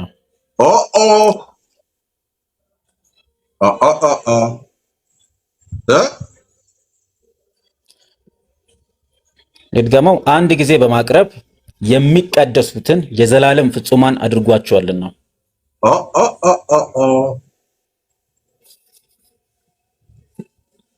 የክርስቶስ ደም ያጠባቸው በክርስቶስ ኢየሱስ የሆኑት ምን አይነት ፍጹማን ናቸው? የዘላለም ፍጹም ሆኖ ጋር ነው የሚገባ አለ? የሚገባ የለም። ለዘላለም ከተባለ የሚገባ የለም። ግን ስለ ኃጢአት መስዋዕት ይላል እኮ ክፍሉን። እሱን እንፈተዋለን። አየህ አሁን እንደዚህ መስመር እያስያዝክ መጣ። ከዛ በኋላ ነው 26 ላይ ምን እያለ ነው? ምክንያቱም የአማኞች ድነት የተረጋገጠ ነው። ለምን? የክርስቶስ ሞትና ደም ኢንፋይናይት ቫሊ አለው፣ ስፍር ቁጥር የሌለው ዋጋ አለው በአባቱ ፊት። እኔ ስፍር ቁጥር ያለው ኃጢአት ነው የምሰራው ብሮዬ፣ ግን የተገለጠው ጸጋና የተገዛውበት ደም የማይለካ ነው። ደን በዛ ደም የቀደሳቸው እነሱ የዘላለም ፍጹማን ናቸው ብሏል። የዘላለም ፍጹም ነው። እስቲ ቀጥል 15 እና 16 ዝም ብለን እያነበብን እንውረድና 26 ላይ በአንድ መልሱ እናገኘዋለን ምን እያለ እንዳለ። የኃጢአት መስዋዕት ድጋሚ የሚቀርብልን የለም። ዕብራውያን 6 ጋርም ይመሳሰላል። አንድ አይነት ዋርኒንግ ነው ያለው። መልሱ እናገኘዋለን። እስቲ 15 አንብብ። መንፈስ ቅዱስም ደግሞ ስለዚህ ይመሰክራልና። መንፈስ ቅዱስ ምን ብሎ እንደሚመሰክር ጆሮ ሰጣችሁ አንብቡ። ምክንያቱም አዳምጡ፣ መንፈስ ቅዱስ ነው እየተናገረ ያለው። መንፈስ ቅዱስ እንደዚህ ይላል፣ አዳምጡ። ከዚያ ወራት በኋላ ከእነርሱ ጋር የሚገባው ኪዳን ይህ ነው ይላል ጌታ። መንፈስ ቅዱስ እንዲህ ይላል ጌታ፣ ከዚያን ወራት በኋላ ከህዝቡ ጋር የሚገባው ኪዳን አለው። የትኛው ህዝብ? ቁጥር 14 ላይ አንዴ በማቅረብ የዘላለም ፍጹማን ካደረጋቸው ጋር የሚገባው ኪዳን አለ። ስለዚህ መንፈስ ቅዱስ እንደዚህ ይላል፣ በኋለኛው ዘመን ከህዝቤ ጋር የምገባው ቃል ኪዳን ይሄ ነው። እስቲ ቃል ኪዳኑን ይንገረን መንፈስ ቅዱስ። ቀጥል። በልባቸው ሕጌን አኖራለሁ በልቡናቸውም እጽፈዋለሁ ብሎ ከተናገረ በኋላ ኃጢአታቸውንና አመፃቸውንም ደግሜ አላስብም ይላል። አሜን። ምን ትላለህ ታዲያ? ምን ነው የሚለው? ምን ትላለህ? ይሄንን ዝም ብለህ አሁን ከቁጥር 26 ጋር እና አስቦብኝ ነው ጋነም እየላከኝ ያለው። አይልከኝም። ስለዚህ አያ እንደዚህ የገነጣጠልክ መስመሩን አስይዘህ ነው የምትመጣው።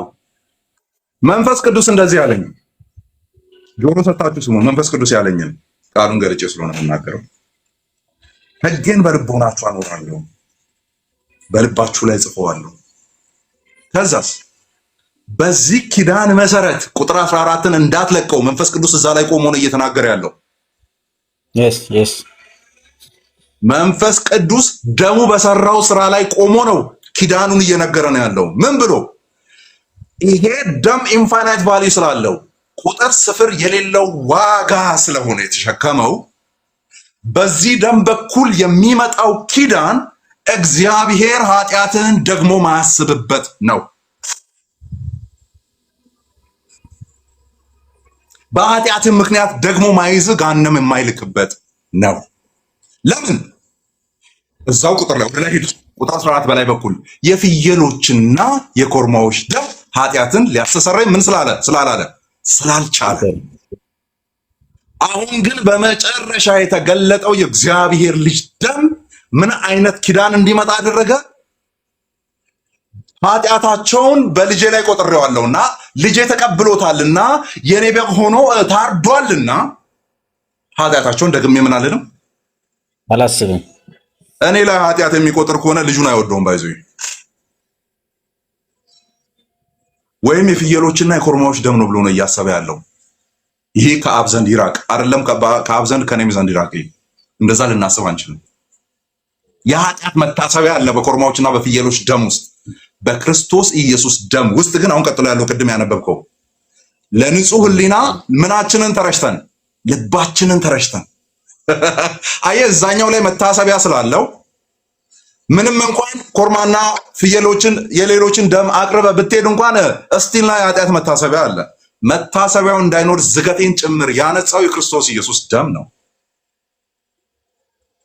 ለዚህ ነው ንስሐ ገብታችሁ ሙሉ በሙሉ እርግጠኛ መሆን ትችላላችሁ እግዚአብሔር ምንም እንዳልቆጠረባችሁ ነው።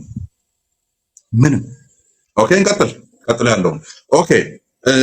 ኃጢአታቸውን ደግሜ አላስብም ይላል። እግዚአብሔር ኃጢአትን ደግሜ አላስብም ሲል እየቆጠረብህ ነው የሚለውን ፓስተር እንዳሰሙ፣ እየቆጠረብህ ነው የሚለውን አገልጋይ እንዳሰሙ። እሺ፣ መንፈስ ቅዱስ ጌታ ኪዳኑን ከገባ በኋላ ደግሜ ኃጢአታችሁን አላስብም ብሏል። ለምን? አንዴ በማቅረብ የተቀደሱትን ምን ስላደረገ? የዘላለም ፍጹማን ስላደረገ። የዘላለም ፍጹም ላይ እግዚአብሔር የሚቆጥረው በደል የለም። እንቀጥል። ሮሜ 4 ላይ ምን እንመጣለን? እግዚአብሔር ኃጢአቱን የማይቆጥርበት ምንድን ነው? ፍጹም ነው። ሮሜ ምዕራፍ 4 ቁጥር 7 ከ5 እስከ 7 ያሉ ማለት ሶስቱ ቁጥሮች እግዚአብሔር ኃጢአቱን የማይቆጥርበት ብፁዕ ነው። ኢቭን ይሄ የተነገረው ብሉይ ኪዳን ነው። የዳዊትን ነው ይዞ የመጣው ሐዋርያው ጳውሎስ ማለት ነው። እንቀጥል። ደግሜ ኃጢአታቸውን አላስብም። እሺ፣ ከዛስ? አላስብም ይላል። እሺ፣ ቁጥር 18 የእነዚህም ስርየት ባለበት ዘንድ ከዚህ ወዲህ ስለ ኃጢአት ማቅረብ የለም። ደስ ስርየት አንዴ ተፈጽሟል። ደን በዛ ስርየት በኩል የሚቀበላቸው እነሱ የዘላለም ፍጹማን ሆነዋል። ከነዚህ የዘላለም ፍጹማን ጋር እግዚአብሔር የሚገባው ኪዳን የኃጢአት በደል የማይታሰብበት ነው። ኦኬ፣ ቀጥል።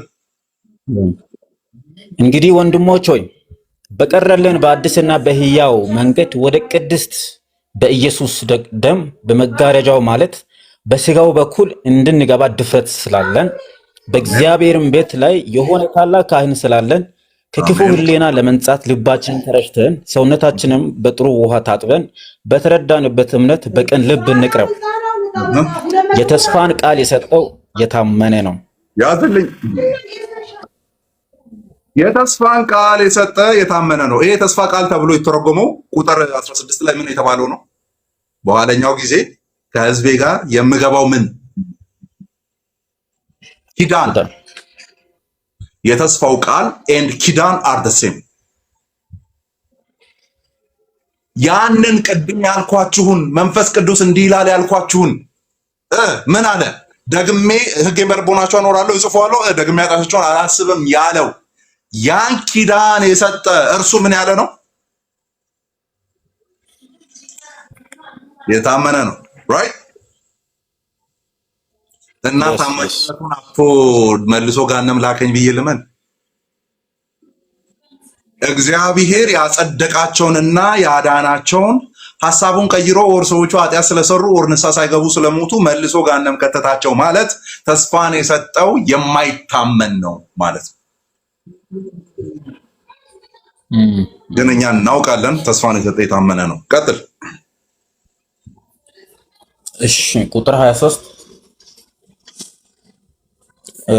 የተስፋን ቃል የሰጠው የታመነ ነውና እንዳይነቃነቅ የተስፋችንን ምስክርነት እንጠብቅ። ለፍቅርና ለመልካም ስራ እንድንነቃቃ እርስ በርሳችን እንተያይ። ስቲል ነው የክርስቲያኖችን እንትን ነው እያወራለሁ። እኛም በእምነታችን ላይ እንቁም። በቤቱ ላይ የተሾመ ታላቅ ሊቀ ካህን አለን። ሌላ ተስፋ ምንም የለንም። ግራ ቀኝ አትመልከቱ፣ መንገዱ አንድ ብቻ ነው። እሱ ላይ ሆናችሁ ጉዟችሁን ሂዱ። አዎ መከራ እየቀረበባችሁ ነው። አዎ የአይሁድ ትምህርትም ክርስቶስን ተቀብላችኋል ሲደመር ግዝረት ምናምን እያሏችሁ ነው ያሉት። አዎ አውቃለሁ። ኑ ተቀበሉ ኢየሱስን፣ ችግር የለውም። ግን የኮርማዎችና የፍየሎችንም ደማ አንተውም ሙሴ መርቆ የከፈተልን ኖ በስጋው በኩል ተመርቆ የተከፈተልን አዲስና ምን አይነት መንገድ? አዲስ ብቻ አይደለም፣ ምን አይነት መንገድ?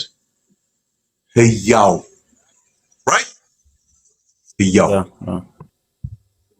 ቅድም ሞተሬን እየነዳው በዚህ ጋር ነው በመንገዱ ላይ ነው አልፌ የሄድኩትና ህያው አይደለም መንገዱ። መኪና የምትነዱ ሰዎች የምትነዱበት መንገድ ህያው ነው? ሞተር ጋሪ የምትነዱ ሰዎችስ የምትነዱበት መንገድ ህያው ነው? እኛ ግን በኋለኛው ኪዳን እውነተኛ በሆነውና በጸናው ኪዳን ውስጥ የምንራመድበት መንገድ ምን አይነት መንገድ ነው? ህያው መንገድ ነው፣ ህይወት ያለው። እኔ መንገድ ነኝ ያለው ማለት ነው ዮሐንስ 14 ላይ እኔ ነኝ መንገዱ። ህያው የሆነ አካል ነው ያንን እያወራ ያለው። አየህ? እሺ ቀጥል። አሁን ቁጥር 25 በአንዳንዶችም ዘንድ ልማድ እንደሆነው መሰብሰባችንን እንተው፣ እርስ በርሳችን እንመካከር እንጂ ይልቁንም ቀኑ ሲቀርብ እያያችሁ አብልጣችሁ ይህን አድርጉ። እዚህ ጋር ቆይ ማውራት አለብን። ከርሱ ውጪ ነው ግን ማውራት አለብን። በአንዳንዶቻችን ዘንድ እንደተለመደው ምን ማለት እንዳትተው መሰባሰባችሁን፣ እርስ በርሳችን እንመካከር፣ መሰባሰባችን አንተው። እኔ አንዳንድ ሰዎች ያስቁኛልና አንዷ ናት እንጂ አሁን ሰሞኑን ያወራችኝ እንዳለ ሂፖክራት ናቸው ቸርች ያሉ ሰዎች አልሄድም አለች። መሄድ አቁሜያለሁ አለች። አልኳት ቸርች ያሉ ሰዎች አደከሙኝ፣ ሂፖክራት ናቸው ምናምን አለች።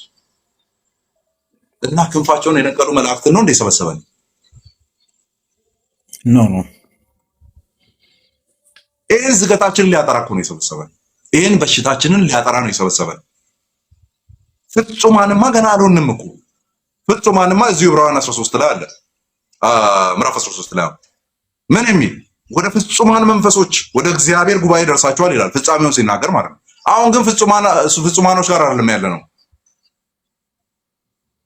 ሂፖክራቶች አሉ እኛ መሃል፣ ያልዳኑ አሉ እኛ መሃል፣ ድነው መዳናቸውን የማያውቁ አሉ እኛ መሃል፣ ሳይድኖ የዳኑ የሚመስላቸው አሉ እኛ መሃል፣ ወንድሙ ላይ መከራን የሚያበዛ አለ። ኦኬ መቃብሩን የሚቆፍርም አለ። የእነዚህ ሁሉ ጥርቅም ውጤት ነው።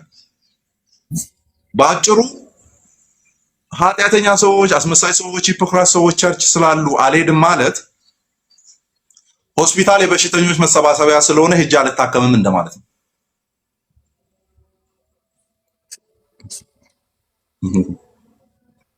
ቸርች ውስጥ ያሉ ሰዎች ሂፖክራት ናቸው፣ ኃጢአተኞች ናቸው፣ አስመሳዮች ናቸው፣ ደካሞች ናቸው ምናምን ማለት ሆስፒታል የበሽተኞች የህመምተኞች መሰባሰቢያ ስለሆነ አልሄድም እኔንም ሊይዘኝ ይችላል እንደማለት ነው። እና የት ልትሄድ ነው ካልሄድክ ማለት ነው። ቀጥል አንብብ። አሁን ዋናው ቁጥር ላይ ደርሰናል። እሺ ቁጥር 26 ደርሰናል። የእውነትን እውቀት ከተቀበልን በኋላ ወደን ኃጢአት ብናደርግ ከእንግዲህ ወዲህ ስለ ኃጢአት መስዋዕት አይቀርልንምና ያ አሁን እዚህ ክፍል ላይ ችግር የሚሆነው አቆይ እንግዲያውስ ኃጢአተኞችን ሊበላ ያለ የእሳት መጠባበቅ አለ ነው ለሚለው የእሳት ብርታት አለ።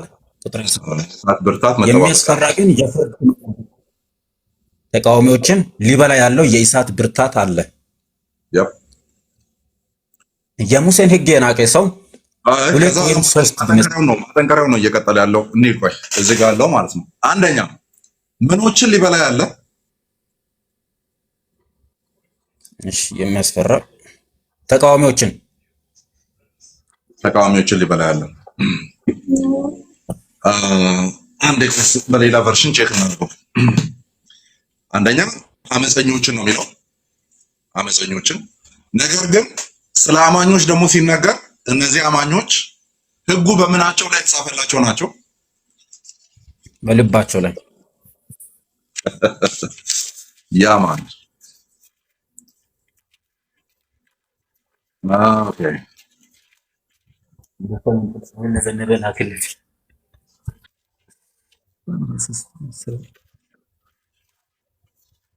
ኦኬ ኦኬ አይ ጋት ኢት ኦኬ በታች ምዕራፍ ስንት ነው እያለ ነው?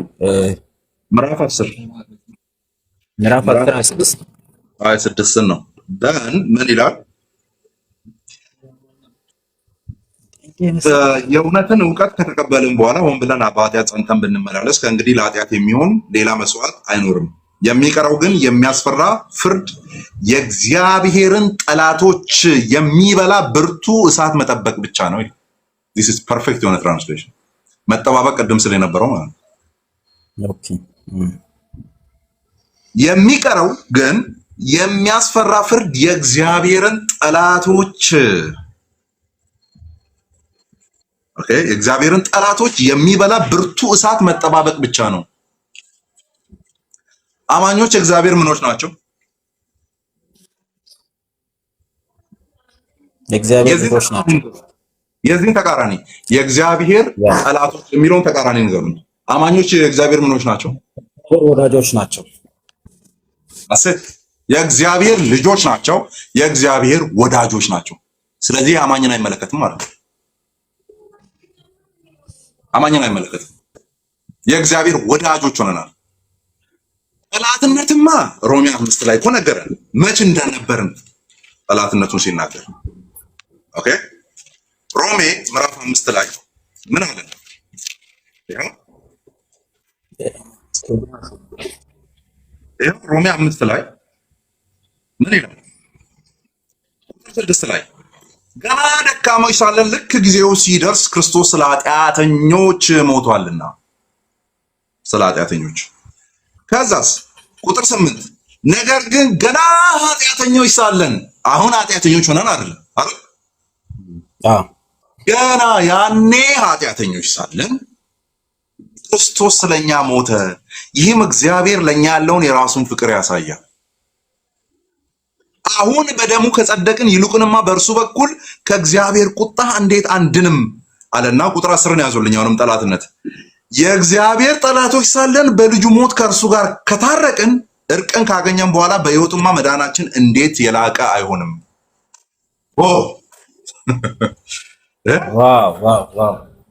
ጠላቶቹ በነበርን ሰዓት ፍቅሩ እንደዛ ከተገለጠ አሁንማ እንዴት መዳናችን የላቀ ሆኖ አይገለጥም? ስለዚህ ምኖች አይደለንም።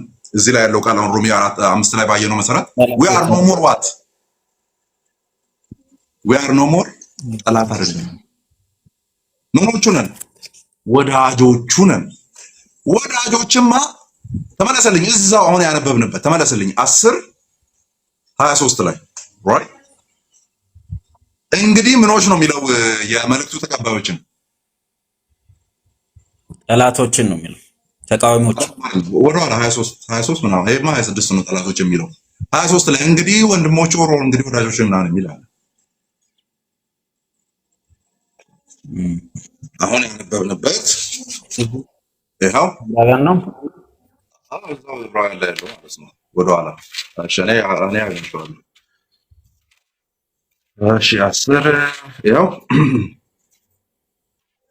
ቁጥር 19 ምን ይላል? ቁጥር 19 እንግዲህ ወንድሞች ሆይ በቀረልን በአዲስና በሕያው መንገድ ወደ ቅድስት በኢየሱስ ደም በመጋረጃው በኩል እንድንገባ ድፍረት ስላለን በእግዚአብሔር ቤት ላይ የሆነ ታላቅ ኃይል ስላለን ከክፉ ሕሊና ለመንጻት ልባችንን ተረጭተን ሰውነታችንን በጥሩ ውኃ ታጥበን በተረዳንበት እምነት በቅን ልብ እንቅረብ። የተስፋን ቃል የሰጠው የታመነ ነውና። እንግዲህ ምኖች ሆይ ወዳጆች ሆይ አይደል? ወዳጆች ሆይ ነው። ስለዚህ ለወዳጆች ነው የሚጻፈው እንጂ ለምኖች አልተጻፈም፣ ለጠላቶች አልተጻፈም። ኦኬ ጠላቶቹን ሊበላ ያለ የእሳት መጠባበቅ ነው ያለው ከዚህ በኋላ አለ። ምን ላደረጉት? የእውነት ዕውቀት ከቀረበላችሁ በኋላ ከመጣላችሁ በኋላ እጅና አፋችሁ ጋር ቀርቦ እያለ ሮሜ 10 እንደሚናገሩ ማለት ያንን ሪጀክት ካደረጋችሁ በኋላ ከዚህ በኋላ ለኃጢአት መስዋዕት የሚቀርብ ምንም ነገር የለም ነው አይደል የሚለው? ፋይናል የሆነውን የእግዚአብሔርን በግ ካልተቀበልከው የመጨረሻዋን መስዋዕት እሱን ካልተቀበልከው ሌላ መስዋዕት አይቀርብልህም። አልተቀበልክም አይደል አንተ? አዎ እንግዲያውስ ኃጢአተኞችን አመፀኞችን ሊበላ ያለ የእሳት መጠባበቅ ብቻ ነው የሚቀረው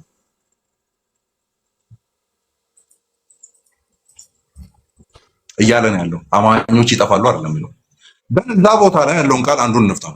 ሆን ብለን ኃጢአትን ብናደርግ ነው የሚለው አይደል? የእውነትን ዕውቀት የእውነትን ዕውቀት ከተቀበለ ወደን ኃጢአትን ብናደርግ ቆይ ወንድ እኔ እናንተ እንደው አማኞች ስለሆነ ማለት ነው የግልጽ ስናወራ ሳንወድ ነው ኃጢአት የምናደርገው? ወደን ነው የምናደርገው። ማንም ኃጢአትን ወዶ ነው የሚያደርገው። እኔም እናንተም እስቲ ኃጢአት ጆሮውን እየጎተተ ይዞ ሄዶ ኃጢአት ያስፈራው ሰው እስቲ ከእናንተ መካከል አንዳንድ ቁጥር ጻፉ እስቲ ስትል ጆሮአችሁን ይዞ በካልቾ እየመታችሁ ሄዶ ኃጢአት ያስደረጋችሁ ሰዎች ወደን ነው የምናደርገው። እንግዲያውስ በዚህ ዴፊኒሽን መሰረት ለአማኞች እየተነገረ ከሆነ የእሳት መጠባበቁ ሁሉ እኛን ያገኘናል ማለት ነው አይደል? ወደን አድርገናል ስለሚል ግን ቀጥሎ ያለችው ቃል ማለት በጭንቀት ጭንቅላታችን እንዳይፈነዳ ነው የሚያደርገው። ጠላቶቹን የሚበላ ነው። እኛ ግን ምንድነው ሮሜ 5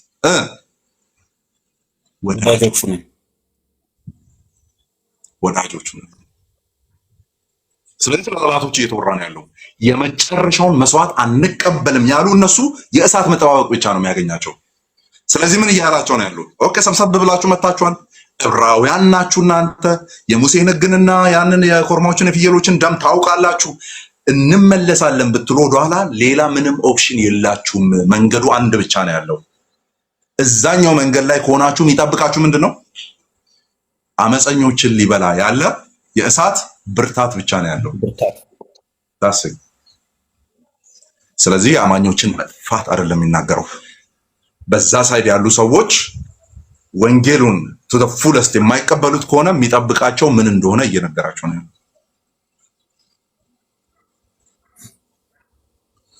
ወንድ እንደዛ ብዬ መልስልሃለሁ። ጥያቄ ካለ አላለቀ ካለ ኦኬ ዚዮስ ቀጥላም አማንች እኔ የምጠይቅህ ስለ ፎርጊቭነስ ነው፣ ስለ ይቅርታ ምናምን ነውና አንድ ትንሽ አልገባ ያለኝ ነገር ሜቢ ግልጽ ከሆነልኝ ብዬ ነው። እችላለሁ? ምንድነው አልገባ? አሁን ምን አለ መሰለ ሰዎች ወይ እኛን ይበድሉናል ወይ ደግሞ እኛ ሰዎችን እንበድላለን እና ይቅርታ ስለማድረግ አሁን አንድ ሰው እኔም በድሎኝ እኔን ይቅርታ ጠይቆኝ ነው አይደለ? ሲናዘዝ ነው እንደገና ሄዶ ወደ ፈጣሪው ይቅርታ የሚጠይቀው አይደለ? ሶ አሁን አንዳንዴ የግዴታ ይቅርታ መስጠት አለብን።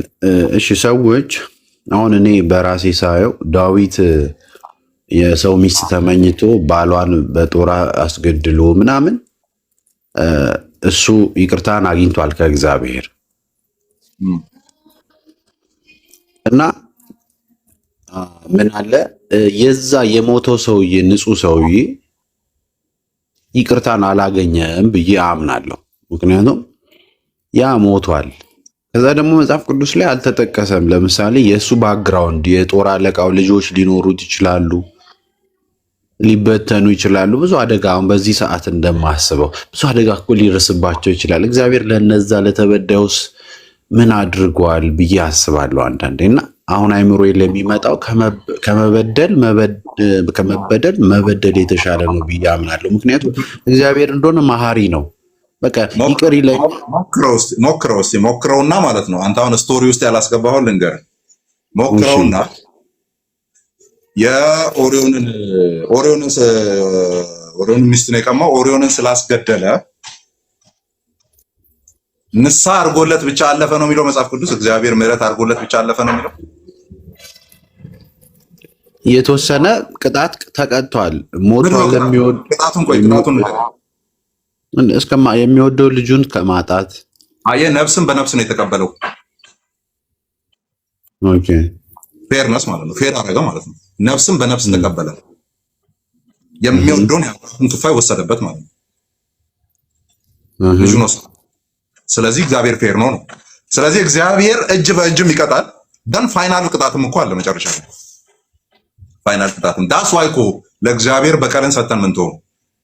እግዚአብሔር ይበቀል። የእግዚአብሔር በቀል ይጣፍጣል። በዚህ የኛ ይወጣል። የሆነ ሰዓት ላይ አርገኸው ወይ መንግስት ይይዛል ወይ ወደ ነገር ትወዳለህ።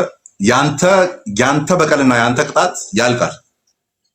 እግዚአብሔር እጅ ላይ የወደቀ ሲሆን ግን መልካም ነው፣ ብትተው ነው የሚሻለው።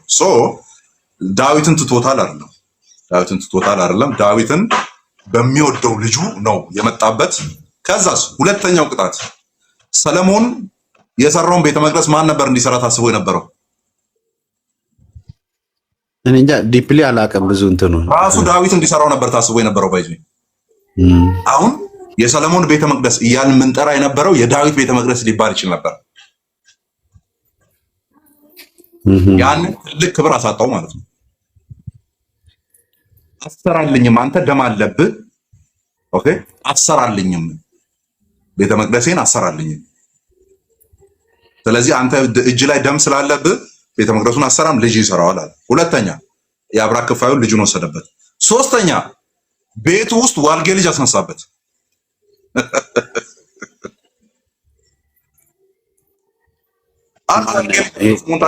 የዳዊት ልጅ ያባረረው እንትን ንግስናውን ሊነጥቀው ያባረረው ራዝኖለታል። በኋላ ላይ እኮ ፀጉሩን ምናምን ይዞበት የጫካ ውስጥ ሀረግ ምናምን ይዞበት ከተያዘ በኋላ አለቀሰ ነው የሚለው ቁጭ ብሎ። ዋልጌ ልጅ አለው አቤሰሎም ይባላል። ኢማጂን የስሙ ትርጉም አቢሻሎም ነው እና አቤሰሎም እኛ የምንለው የምህረት ልጅ የምህረት አባት ማለት ነው። አቢሻሎም እግዚአብሔር ግን ፍርድን ኤክሲኪዩት ያደረገበት ማለት ነው። ይሄ ሁሉ ዳዊት ተሽካ የሰራችው ነገር ናት ተከትላ የመጣችው። ስለዚህ አሁን ቅድም ያልከው አያ ምን ያክል የሞኝ ውሳኔ እንደሆነ ከመበደል ማለት አሁን አማን ሞኝነት ነው። እኔ በእርግጥ አሁን እሱን ያልኩ ግን የእግዚአብሔር ቃል እኔ አሁን በጣም የቸገረኝ በዚህ ጉዳይ ነውና ብዙ ሰዎች እኛን ይበድሉንና ወይ እኛን ተጠቅመውን እነሱ ያልፋሉ፣ እኛ ግን ወደኋላ እንመለሳለን። ከዛ ደግሞ እንደገና ይቅርታ አድራጊም ደግሞ እኛ ነው የምንሆነው። በቤተ ክርስቲያንም በየትኛውም በባህልም ስትሄድ በይቅርታ አድርግ። ያኛው ግን የበደለ ምን ያለ ሁሉን ነገር ከኛ ወስዶ ተጠቅሞ ያልፍለታል። ታውቃለህ። ግን እኛ ደግሞ ራሳችንን ወይ አልተከላከልን የበደሉም ተጠቂ እንደገና ደግሞ ይቅርታውን ማድራጊ እንሆናለን። እና በዚህ ልምጣልህ። አይ ዳትስ ዘ ሃፍ ትሩዝ የነገርከኝ እኔ ውሸት ነው እያልኩ አይደለም። ሃፍ ትሩዝ ነው ያለው። አንዱን ሳይድ ልንገርህ። ቆይ አሁን አንድ እጅ ብቻውን አያጨበጭብም አይደል? አንድ ብቻውን ስለማያጨበጭብ ግን እጅ አይደለም የምንለው። እጅ ነው ግን አያጨበጭብም። ይሄ ሲጨመር ያጨበጭባል። ይሄኛውን ፓርት ልጨምርልን። ወደ መስቀሉ እሱ ጋር ስለሆነ መልስ የምናገኘው ማለት ነው። ለኤቭሪ ጥያቄ መልስ የምናገኘው እዛ ጋር። እሺ መስቀሉ ላይ የካስነው እግዚአብሔር ነው ያለው ወይስ የተበደለ እግዚአብሔር ነው ያለው? የተበደለ ነው፣ የተገፋ ነው። የተበደለው በሚያድናቸው ሰዎች ነው አይደል? አዎ ብሮ ኮንቴምፕሌት ዲስ። በቃ አለቀ። እኔ ክርስትና ግራም የሆነብኝ እዚህ ጋር ነው። ባይዞ በቃ ዲስ ኢዝ ዘ ሪያሊቲ። ተበዳዩ ነው የተሰቀለው፣ ምንም አላረገም። ኢቭን ፈራጆቹ እንኳን ተናግረዋል። በአፉ ምን አላገኘንበትም? ተንኮል አላገኘንበትም። የለም። ጲላጦስ ለምንድን ነው እጁን የታጠበው? ብሰራው ቼክ ባረገው ገልብጬ ባየው ኪሱን ሁሉ ባወልቆም በከና አላገኘውበትም። ንጹህ ነው ይሄ ሰው፣ እጁን ታጠበ ማለት ነው። እጁን የታጠበበት ሰው ንጹህ የሆነው ምንም እንከን የሌለበት እሱ ነው። የአውሬዎች እንጨት ላይ የተሰቀለው፣ የእርጉማን እንጨት ላይ የተሰቀለው። the irony is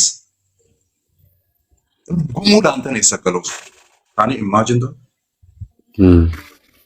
ለአንተ ለተረገምከው፣ ለአንተ ለክፉ ምንም እንከን የሌለበት የምድር ፈራጅ እንኳን እጁን የታጠበለት እሱ የእርግማን መስቀል ላይ የተሰቀለው ለአንተ ለየትኛው? አንተ ነህ ሄደህ እዛ ሮማ ወታደር ጋር ሄደህ ሚስማር ሲቸነክር የነበርከው አንተ ነው። ይዞ አይ ሚስማር አልቸነከርኩም ብትል ታች ቆመ ስቀለው ስቀለው ስትል የነበርከው አንተ ነው። አይ ስቀለው ስቀለው አላልኩም ቢባል እዛ ጥግ ላይ ተቀምጠ ሌሎችን አድኗል እስቲ ራሱን ያድን ስትል የነበርከው አንተ ነው። ከዛስ ለአንተ ነው እየሞተ ያለው ብሮ። ዲስ ኢዝ አንፌር የሚባሉ ነገሮች ሁሉ ቁንጮ ነው። አንፌር እንግዲያውስ ክርስቶስ ላይ ያልሆነ አንተ ላይ የሆነ ያለ ምንም ነገር የለም። በዚህም ማንም መስልሃል ማለት ነው። ይሄንን በትዕግስት ማለፍ ከቻል በእርግጥ የአባት ልጅ ሆነሃል ማለት ነው። ለእግዚአብሔር የምትተወው ከሆነ ዳን መሀል ላይ ባላንስ እንስራ። እያወቅ አትበላ። ለምን እንደ እርግብ የዋህ ሁኑ ባለበት አፉ ነው እንደ እባብ ብልህ ነው ያለው አይደል? እኔ አሁን ለምሳሌ በህይወቴ ውስጥ ምለያቸው ያልመሰሉኝ ሰዎች ጋር ተለያይቻለሁ። እኔም ከስዋት አይናፍቁኝም እንኳን ሞቱ ነው የምላቸው። አንዳንዶቹ በጊዜ ነው የወጡት፣ አንዳንዶቹ ቆይቶ ነው የወጡት። ከጀርባዬ ምን ሲያወሩ እንደነበር በማስረጃ ደረስኩባቸው። ምን ፕላን ሲያደርጉብኝ እንደነበር፣ ምን አድርጌባቸው እንደሆነ እግዚአብሔር ይወቅ። ዳን አሁን ምንድን ነው የምጠረቀቀው? ከእነሱ ጋር ንክኪ ያላቸው ሰዎች እኔ ጋር ሲመጡ ብሮዬ አይኔም ያያል፣ ጆሮዬም ያያል፣ ይሰማል አይደለም እልህ፣ ይሄም ያያል፣ እነዚህም ያያሉ፣ እነዚህም ያያሉ። ከነዛ ጋር ንክኪ እንዳላቸው ካሰብኩ ኤቭሪቲንግ አይን ነው ማድረገው። ግንባሬም አይን ነው፣ ፀጉሬም አይን ነው፣ ጆሮዬም አይን ነው፣ አገጬም አፍንጫዬም አይን ነው። ኤቭሪቲንግ በደንብ ነው ማየው። ያንን አለፌ ከተበላው በኋላ የዋህ ሆኜ እኔ ምህረት አድርጌ እነሱ እንትን ተብሎ አትበል። እንደዛ ያንተ ጅልነት ውጤት ነው። ፕሮቴክት ማድረግ አለብን። በተቀረው ግን የዋህ በሆንክበት፣ ክርስቶስን በመሰልክበት፣ አልበቀልም ባልክበት፣ ሙሉ እምነትን በሰጠበት፣ የእምነት ክህደትን ለእግዚአብሔር ተው። የእምነት ክህደትን ለእግዚአብሔር ተው። እሱ ነው ጨዋታውን የሚጫወተው። አምነ በሰጠኸው፣ አምነ ልብህን ክፍት ባረከው፣ የሚጫወቱብህን ሰዎች ጉዳይ ለእግዚአብሔር ተው። ግን ቀጥሎ በዛ ነገር ተመሳሳይ ኢሹ ላይ የምትበላ ከሆነ ችግሩ አንተ ጋር ነው ያለው። ልክ ነህ። እኔ አሁን ያልከው እንዳለ በቃ ገለጸልኝ። በእውነቴን ነው የምልህ። እና እንደነሱ ለመሆን ደግሞ እየቻልኩኝ መቼም መሆን ደግሞ ይከብደኛል። ታውቃለህ፣ ፈራለሁ ፈጣሪ። አንተ መንፈሳዊ ልጅ ነህ ማለት ነው። እኔ አሁን እንግዲህ ሚዲያ ላይ የሆነብኝ ነገር ታውቃለህ። በላስት 6 ወር በፊት 7 ወር ገፋት። አንዳንዶቹ ገመድ ይዘው እንዲሮጡ የሚያደርግ ነገር አለ ነገር ራይት ናው።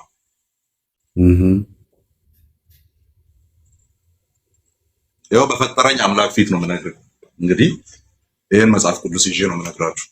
አንዳንዶቹ ገብተው የደለቱብኝ ሰዎች ገመድ ይዘው እንዲሮጡ፣ ገመድ ከሌላቸው ደግሞ ውሃ ወዳለበት ቦታ ለመስመጥ ማለት ነው እንዲሮጡ የሚያደርግ ነገር አለ ነገር።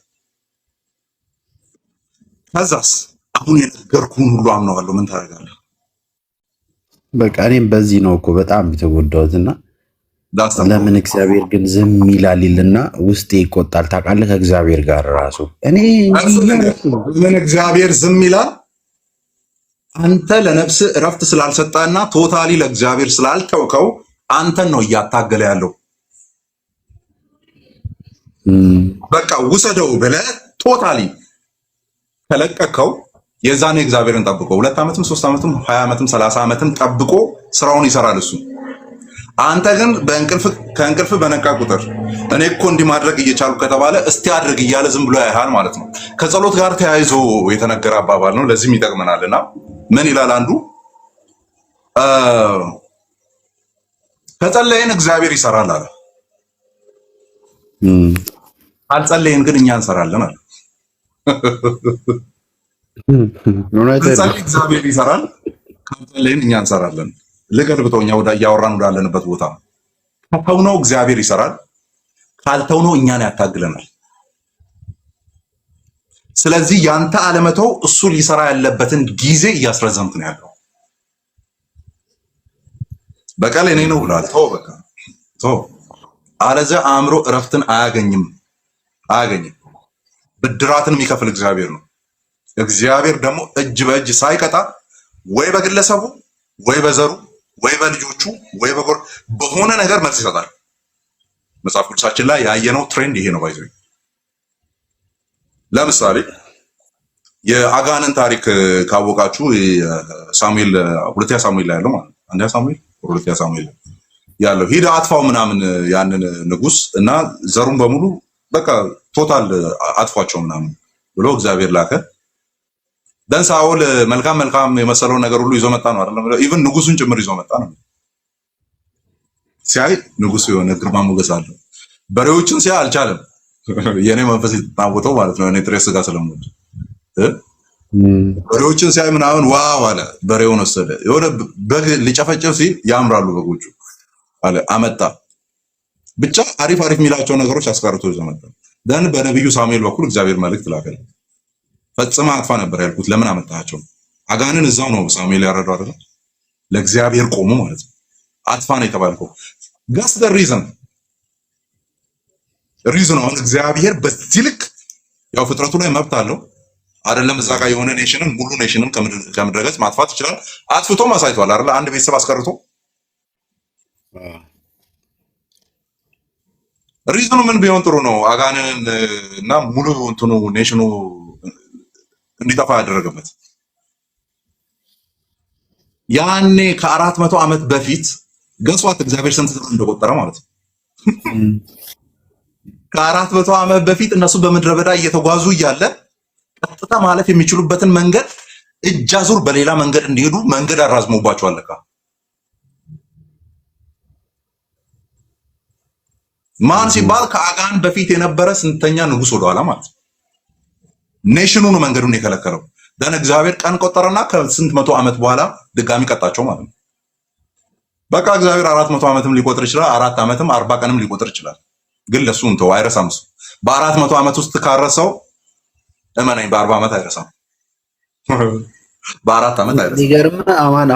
አሁን ያልከው እኔ በአይምሮዬ አሁን የሚመላለሰው ምናልባት የኔ የዘር ግንድ ያሉት እንዳለ እግዚአብሔርን በድለው ይሁን ብዬም አንዳንድ ያስባለሁ። ምክንያቱም ከማደርገው መልካምነት የሚመጣው ክፋት በጣም ይበልጣልና ምናልባት የኔ ከኋላ ያሉት እግዚአብሔርን በድለው የነሱ እንትን እኔ ላይ እየሆነ ነውን እላለሁ አንዳንዴ።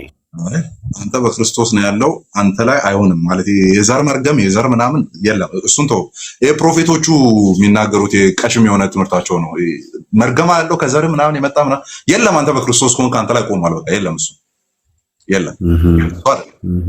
ባይሆን ምን መጽሐፍ ላይ እንዳነበብኩት እንጃ፣ ግን ምን አይነት ሐሳብ አለ መሰለህ ማቀው እግዚአብሔር ሊጠቀመው የሚፈልገውን ሰው በጣም ብዙ ቦታ ይቆራርሰዋል የሚል እንትን ሐሳብ አንብቤያለሁ። ይቆራርሰዋል፣ በጣም ብዙ ቦታ ይቆራርሰዋል። አሁን አምባሻ ሲቆረስ አይተህ ታውቃለህ? ኬክ ሲቆረስ አይተህ ታውቃለህ? የኬኳ እንደውም አሪፍ ናት። ሰርኩላር ኬክ ትመጣና 10 ቦታ ምናምን ትወጣለች አይደል? አንዱ ለ10 ሰው ሆነ ማለት ነው አይደል? አንዱ ለ10 ሰው ሆነ። ደን ገስዋት ያ ኬክ ሰው ሲሆን ማለት ነው። ደን ያ ኬክ ሰው ሆኖ ያ ሰው ደግሞ ህያው ሆኖ ማለት ነው። ህያው ኬክ ቅድም ህያው መንገድ ያለው ህያው ኬክ ነው ለእግዚአብሔር። ኤንድ ገስዋት ሲቆርስ በእጁ አይደለም እንደዚህ የሚቆርስ በሰይፍ ነው የምትቆረሰው። ኬኩን ስታድል ለምትወዳቸው ሰዎች ለጠራሃቸው ነው አይደለ? ለነሱ ነው። ለሚያስፈልጉ አካላት እንድትቆረስ ካስፈለገ እንግዲህ ሰይፍ በልብ ሊያልፍ ያለ ማርያም ኤግዛክትሊ የተነገረ ነው። ሰይፍ በህይወት ሊያልፍ ጌታዊ ምን አድርጌ ነው በምትልባቸው ኮንዲሽኖች መካከል በሙሉ ናግባ ሲቆይ ታወራለህ ኢስላም ምናምን ይለኛል። ናግባ እንዴ መጨረሻ ላይ እስልምና ወርጭ ቦታ ደስ ይለኛል። ኢንቫይት አድርጌሃለሁ ናግባ። ኦኬ ሶ ሊጠቀም ካስፈለገ ሊቆራርስ ግድ ነው። መቆረስ ካለብህ ህመሙን ቻለው። እንግዲህ ልክ ኬኩ በተለያየ ቦታ እንደሚቆረሰው ነው። ከዛ ፋይናሊ ይገባሃል። አንዳንዴ እኔ እንደዚህ እላለሁ፣ ፕሩቭ እንትን አላልኩትም፣ ደጋግሜ አላሰብኩበትም፣ ግን ለራሴ የተፈጠርኩላ አይመስለኝም። በቃ እኔም አሁን አንተ እኔ እንደምታስብ ነው የማስበው። ለብዙ ሰው መንገድ ሆኜ እኔ አሁን ሰዎች ቢዝነሴን ሁሉ አበላሽተውብኝ እግዚአብሔር ቆይ ምንድን ነው በቃ ከእግዚአብሔር ጋር ማለት ነው። ያ እኔ እንደዛ አስባለሁ አንዳንዴ የሆነ እሺና እንደ ገባ አሩሽ ሚዩት አድርግና ትጠብቃለህ። ኢስላም ሰላም መሆኑን ትነግረናለህ። ከዛ አኖሽ ነው አሩሽ አሩሽ እሺ ሚዩት አድርግና ጠብቀኝ። ሶ አንዳንዴ እንደዛ ነው ማስበው እኔ ለራሴ አልተፈጠርኩም ይሆንን እላለሁ። ለራሴ አልተፈጠርኩም ይሆንን ምክንያቱም እኔ መከርኳቸው ሰዎች የሆነ ደህና ነገር ሲገጥማቸው እኔ ባልኩበት መንገድ ይሄዱና የሆነ አሪፍ ነገር ሲደርሳቸው በቃ የሆነ እንባን እንድትመለከት ብቻ ሲያደርግ ምክርን ሰጪ ብቻ ሲያደርግ ግን አንተን የሚመክር የለም። አንተ የምታለቅስበት ትከሻ የለም። ገሷት ከሁለት ቀን በፊት እቺ ትከሻይ በጣም ብዙ እንባ ወስዳለች። እቺኛዋ በግራ በኩል ያለች ማለት ያ ሰው እንዳለቀሰብኝ የማለቅስበትን ሰው ባገኝ ደስ ባለኝ ነው። እቺ እንባ ሸሚዜ ምናምን እንባ በእንባ ሆና ነበረ ከሁለት ቀን በፊት ማለት በጌታ ፊት የምነግራችሁ። እኔ ግን እንደዛ ተደግፌ ማለቅሶ ሰው ገጥሞኝ አያውቅም። ይኸው ጥያቄና መልስ ስንት ሰው ገባ እስካሁን። እኔ ጥያቄ ወደዛ የምጠይቀው ሰው ገጥሞኝ አያውቅም። ተው ቲዮሎጂካል የሆነውን ነገር አይደለም የምላችሁ፣ ሌላ የላይፍ ጥያቄ ምናምን የምጠይቁት አልጠይቅም። እኔ አሁን ዛሬ ሞቴን ነው የምመርጠው። የሆነ እንዲቸግሮኛል አልል። ሳምባዲ ግን በድፍረት ይመጣል። አምሶ ሶሪ። አሁን እዚህ ማለት ቅድም ያየሁት መሰለኝ አንዱ ቴክስት ላከልኝ። የፍርድ ቤት ክስ ላይ ነኝ፣ አማን ገንዘብ ስጠኝ አለ። በቃ ማለት ወደ ራሴ ነው ያየሁትና አካውንቴን ነው ያየሁት ምናምን። አንደኛ እግዚአብሔር ይመስገን የሆነ መጠየቅ የሚያስችል አይነት አፒራንስ ስለሰጠኝ ማለት ነው። አልጠወለኩም፣ ኦር የሆነ ነገር አልሆንኩም፣ ኦር የሆነ በጣም በቃ ጭንቀት የሚደፋ አይነት ሰው አይደለሁም። ሞላ ሞላ ብያለሁ። ኦኬ። ስለዚህ እንደዛ ነው ያሰበኝ። እንኳንም እግዚአብሔር እንደዛ አይነት ፖስቸር ሰጥቶኝ እንደዛ እንዲጠይቅ አደረገ። ደን አት ዘ ሴም ታይም ደግሞ ምናልባት ይሄ ሰው ክስ ላይ ሆኖ ከኔ የተሻለ ገንዘብ አለው፣ ምንም ልሰጠው አልችልም በዚህ ሰዓት። አም ሶሪ ብዬ ቴክስት መለስኩለት ማለት ነው። በጣም እኔም ችግር ላይ ነው ያለሁት፣ በጣም ይቅርታ፣ ልረዳ አልችልም። ሁለት ሰው ጠይቆኛል በአንድ ወር ውስጥ። ደን የሆነ ጊዜ ላይ ደግሞ በጣም ሰዎች እደርስ ነበረ። ያው ወደፊትም እደርስ ሆናለሁ። ሶ ምን ልልህ ነው፣ ማቴሪያል በሆነ ነገር፣ ገንዘብ ነክ በሆነ ነገር፣ ኢሞሽናል በሆነ ሳፖርት፣ ጥያቄው መንፈሳዊ ሊሆን ይችላል፣ ሌሎች እንደዚህ አድቫይስ የሚያስፈልጋቸው ነገሮች አንተ አለ እዛ ጋር ዳት ሚንስ እየተቆረስክ ነው ለተለያዩ ሰዎች። በት አት ዘ ሴም ታይም ደግሞ ያንን ምክር የተቀበሉ፣ ያንን ገንዘብ የተቀበሉ፣ ያንን ሐሳብ የተቀበሉ ያ ትከሻ ላይ ያነቡ ሰዎች ወጊዎቹ እነሱ ነው ሲመጡ ማለት በትክክል። እኔ ቅርቤ ያልሆነ ሰው ጎርቶኛ አያውቅም። እኔም እንደዛ ነው። የማያውቀኝ ሰው እንደው በጣም ነው የሚወደኝ። ያበላሁት ነው በቃ ያጠጣሁት ያለበስኩት ነው እሳቱ ነው የሚነሳብኝ። እኔ ስሜን የሚያጠፋው ከኔ ጋር የገባ የወጣ ሰው ነው። በጀርባ ሄዶ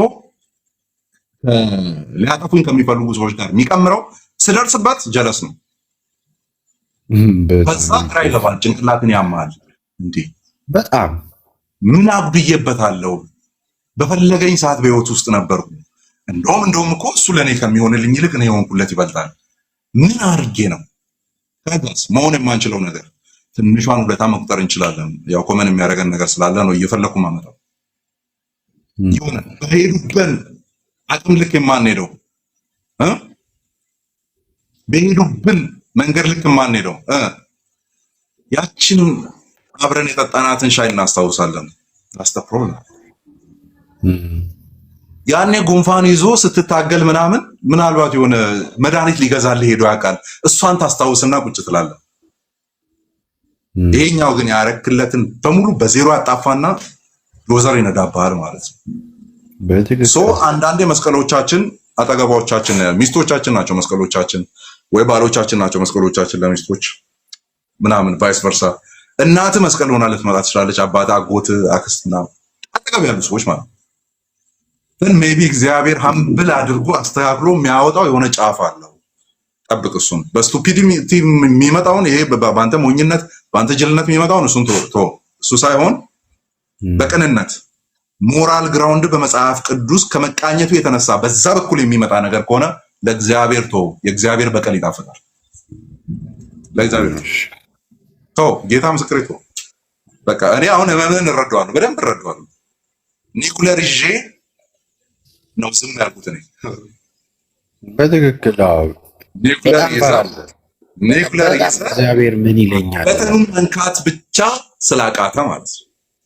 በቃ ምን መንካት ኒኩለር በተን ይነካል። የአሜሪካኖችም የሩሲያ ዴድ ሃንድ ሲስተም ይባላላቸው። እኔ ያው እንደዚህ አይነት ነገሮችን እየሰማሁ ነው ሙሉና ዴድ ሃንድ ሲስተም አላቸው። ኢቨን ኒኩለሩን የሚተኩሱ ሰዎች ቢሞቱ እንኳን ራሱን በራሱ እንዲተኩስ አድርጎ ነው የሰሩት። ዴድ ሃንድ ሲስተም ማለት ሰዎች ሁሉ ቢሞቱ እንኳን ራሱን በራሱ አክቲቬት ማድረግ ይችላል። የሆነ ነገር ችግር እንደተፈጠረ አውቆ ማለት ነው ኒኩለሩ። በቃ በተኑን መንካት ነው ያቃተን። በተኑን የማነካበት ምክንያት እጅ ስለሌለን ሳይሆን እጃችንን የያዘ ስላለ ነው።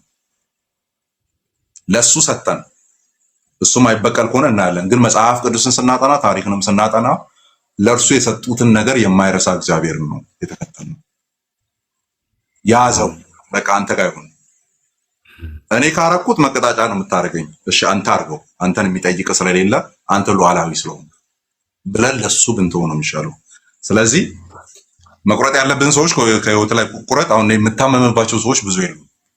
አሳመውኛል በሚበቃ መልኩ ደህና ህመምን አሳምመውኛል። አሁን አልታመምም። ለምን ቆርጬን ያስወጣኋቸው የሆነ መለየት የምችላቸው አይነት ሰዎች ራሱ አልነበሩም። ግን ያው ለዩዋቸው ምናምን የሆነ ፓርት ኦፍ ሰላሜ ተጠበቀ። ከዛ ማወራውን ነገር እጠነቀቃለሁ፣ ማረጋውን ነገር እጠነቀቃለሁ። ዶንት ቢ ቱ ጉድ ቱ ኤቭሪዋን ባይ ዘ ዌይ ኢቭን መጽሐፍ ቅዱሳዊ አይደለም። ሁለት ያለው አንድ ነው የተባለው። ካለ ራሱ ሁለት ካለ ነው የምትሰጠው። አንድ ብቻ ካለ አትስጥ። ታሴ ሁለት ያለው አንድ ነው።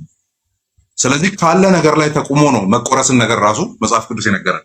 ግን አንዳንዴ አደጋ ላይ የምንወድቀው ሁለት ያለው አንድ ሲል ሁለቱንም ልስጥ ብለህ ገብተህ ሁለቱንም ለብሶ ይመጣና እርቃን መሆንን ወጥቶ ይናገራል። በትክክል አንተ ለብሶ አንተ እርቃን የቆምከው ለሱ ስለሰጠ መሆኑ ተረስቶ አንተ አውልቀህ በሰጠበት ያንተን እርቃን ያወራል ማለት ነው። እንደዚህ አይነት ሰዎችን ከአንድ ጊዜ በላይ ልትበላ አይገባም። እኔ አሁን በተለይ ቢትራያልን ባንዳ ነው የምለው እና አንዴ ምልክቱን አሳየኝ እንጂ ኤግዚስታንስህን ልረሳ እችላለሁ። እኔ ከጀርባዬ የሆነ ነገር እያወራ የሆነ ነገር ምናምን ይቅርታ አደርግልሃለሁ፣ ችግር የለውም። ግን ከህይወቴ በብዙ ሚሊዮን ማይል ነው ማርክ አሁን ያልከው እኔም እንደዛ ነው። እና ግን አሁን አንድ ሰው ምን እንዳለ ታውቃለህ? እንደዚህ ካስወጣኸውማ ይቅርታ አላረክም ብሎ ሲለኝ እንዴ ሁሌ እየተጎዳው ልኖር ነው እንዴ? ታዲያ እኔ ከሱ አጠገቦኝ ይቅርታ ማለት ዴፊኒሽኑ አሁን ትልቁ ችግር እሱ ነው። ይቅርታ ማለት ላለመበቀል ቃል መግባት ነው እንጂ ነገሩን መርሳት ማለት አይደለም። በትክክል ይህንን እኔም ወስዷለሁ። ይቅርታ ማለት አልበቀልህም እግዚአብሔር ምስክሬ ነው እያልክ ነው እንጂ ያረክብኝን እረሳለሁ ማለት አይደለም። ስለዚህ ያረክብኝ ነገር በመጣብኝ ቁጥር ለእግዚአብሔር ሰጥቻለሁ እያልኩ ማስታወስ ማለት ነው ይቅርታ ማለት። ኦኬ ይቅርታ ማለት ያረክብኝን አውቀዋለሁ ግን አልበቀልህም፣ ለእግዚአብሔር ሰጥቼዋለሁ። ሐሳቡ ሲመጣብኝ ለእግዚአብሔር እንደሰጠው ደግሞ አስታውሳለሁ ማለት ነው። ኦኬ ማለት ነው እንጂ ኮምፕሊትሊ አውጥቼ ጥየዋለሁ ማለት አይደለም። ምን ብሬን ሰርጀሪ ተደርጎልኛል እንዴ? ምረሰው እና ይህን ይመስላል። ጸልይበት። አንዳንዴ መተው ያለብህን ነገር ጌታ ወይ ትቻለሁ በለው። ሐሳቡ ሲመጣ ቶሎ ሌላ ነገሮችን ማድረግ ላይ ግባ። እኔ እንደዛ ነው ማድረገው። በቃ የሆነ የሩቅ ወሬ ተባራሪ መቶ ጆሮ ላይ ሲገባ ተንፈስ ስልና አልፈዋለሁ። ያ እና አይዞህ እንጸልያለን። ጸልይልሃለሁ፣ እኔም ጸልይልኝ። ያው ደሴም ሚስኪን ብራዘሮች ስለሆነ ማለት ነው። በጣም ነው ያገዝከኝ አማንዬ፣ አመሰግናለሁ። በጣም ጸጋና ሰላም ይብዛልህ። እግዚአብሔር ይመስገን ስለነበረን መልካም ጊዜ፣ ስለተማማርናቸው እውነቶች፣ መልካም ጊዜ ስለሰጠን እግዚአብሔር ክብሩን ይውሰድ። ለእግዚአብሔር ሰጥቻለሁ ማለት እግዚአብሔር ምሕረት ያርግልህም ሊሆን ይችላል፣ እግዚአብሔር ይበቀልህም ሊሆን ይችላል፣ ሁለቱንም ሊሆን ይችላል፣ ሁለቱንም። ስለዚህ ለእግዚአብሔር ሰጥቻለሁ ስትል ወይ ምሕረት ያደርግልሃል ወይ ይፈጅሃል። ከሁለት አንዱ እሱ እንደወደደ ነው። ፍርድና ምሕረት ከሱ ዘንድ የሚወጡ ስለሆኑ ምሕረትን ለምን አረክ ብለን ልንጠይቆም አንችልም፣ ፍርድን ለምን አረክ ብለን ልንጠይቆም አንችልም። ግን አንድ ነገር እናውቃለን፣ እግዚአብሔር ከተበደሉት ጎን ነው ያለው። በተለይ እኛ መበቀል እየቻልን ተመሳሳይ መንገድ መሄድ እየቻልን ለእግዚአብሔር ብለን በምንተዋቸው ነገሮች ላይ አሮን ኤክስፔክት ሜርሲ ጀስቲስ ነው ኤክስፔክት ማድረጉ። እንደ ቃሉ ቆሜ በቀል የኔ ነው እግዚአብሔር ስላለ ጌታ ሆይ እኔ በዚህ ነገር ላይ ንጹህ ነኝ፣ ብበቀል ደስ ይለኛል፣ ግን አንተ የበቀል አምላክ እኔ ነኝ ስላልክ ለአንተ ትቼዋለሁ በሚለው ጥያቄ ውስጥ ምህረትን ሳይሆን የምንጠይቀው የእግዚአብሔርን ቅን ፍርድ ነው የምንጠይቀው። እንዴ ጀስቲስ እኮ ውስጣችን ነው ያለው። ባይዞ ፍትህ ውስጣችን በደንብ አለ። ኦኬ ፍርድ ውስጣችን በደንብ አለ። ባይዞ የፍትህ ጥያቄ ማለት ነው። እግዚአብሔር የፍትህ አምላክ መሆኑንም ጭምር ስለምናውቅ ነው እንጂ ለኤቭሪ ክሩል አክት እግዚአብሔር በቃ ያው በእኔ አምኗልና ምናምን ኦር እኔ ምህረትም ለወደደ ለሮጠ ስላልሆነ እኔ ነኝ ሁሉን ነገር የማደርገውና ተበድለህም ቢሆን ቅጣቱን አያገኝም ምናምን የሚል አይነት አካሄድ አይደለም ያለው። እግዚአብሔር ፍርዱ ትክክል ነው፣ ምህረቱም ትክክል ነው። ስለዚህ ፍርድንም ምህረትንም ያደርጋል እግዚአብሔር።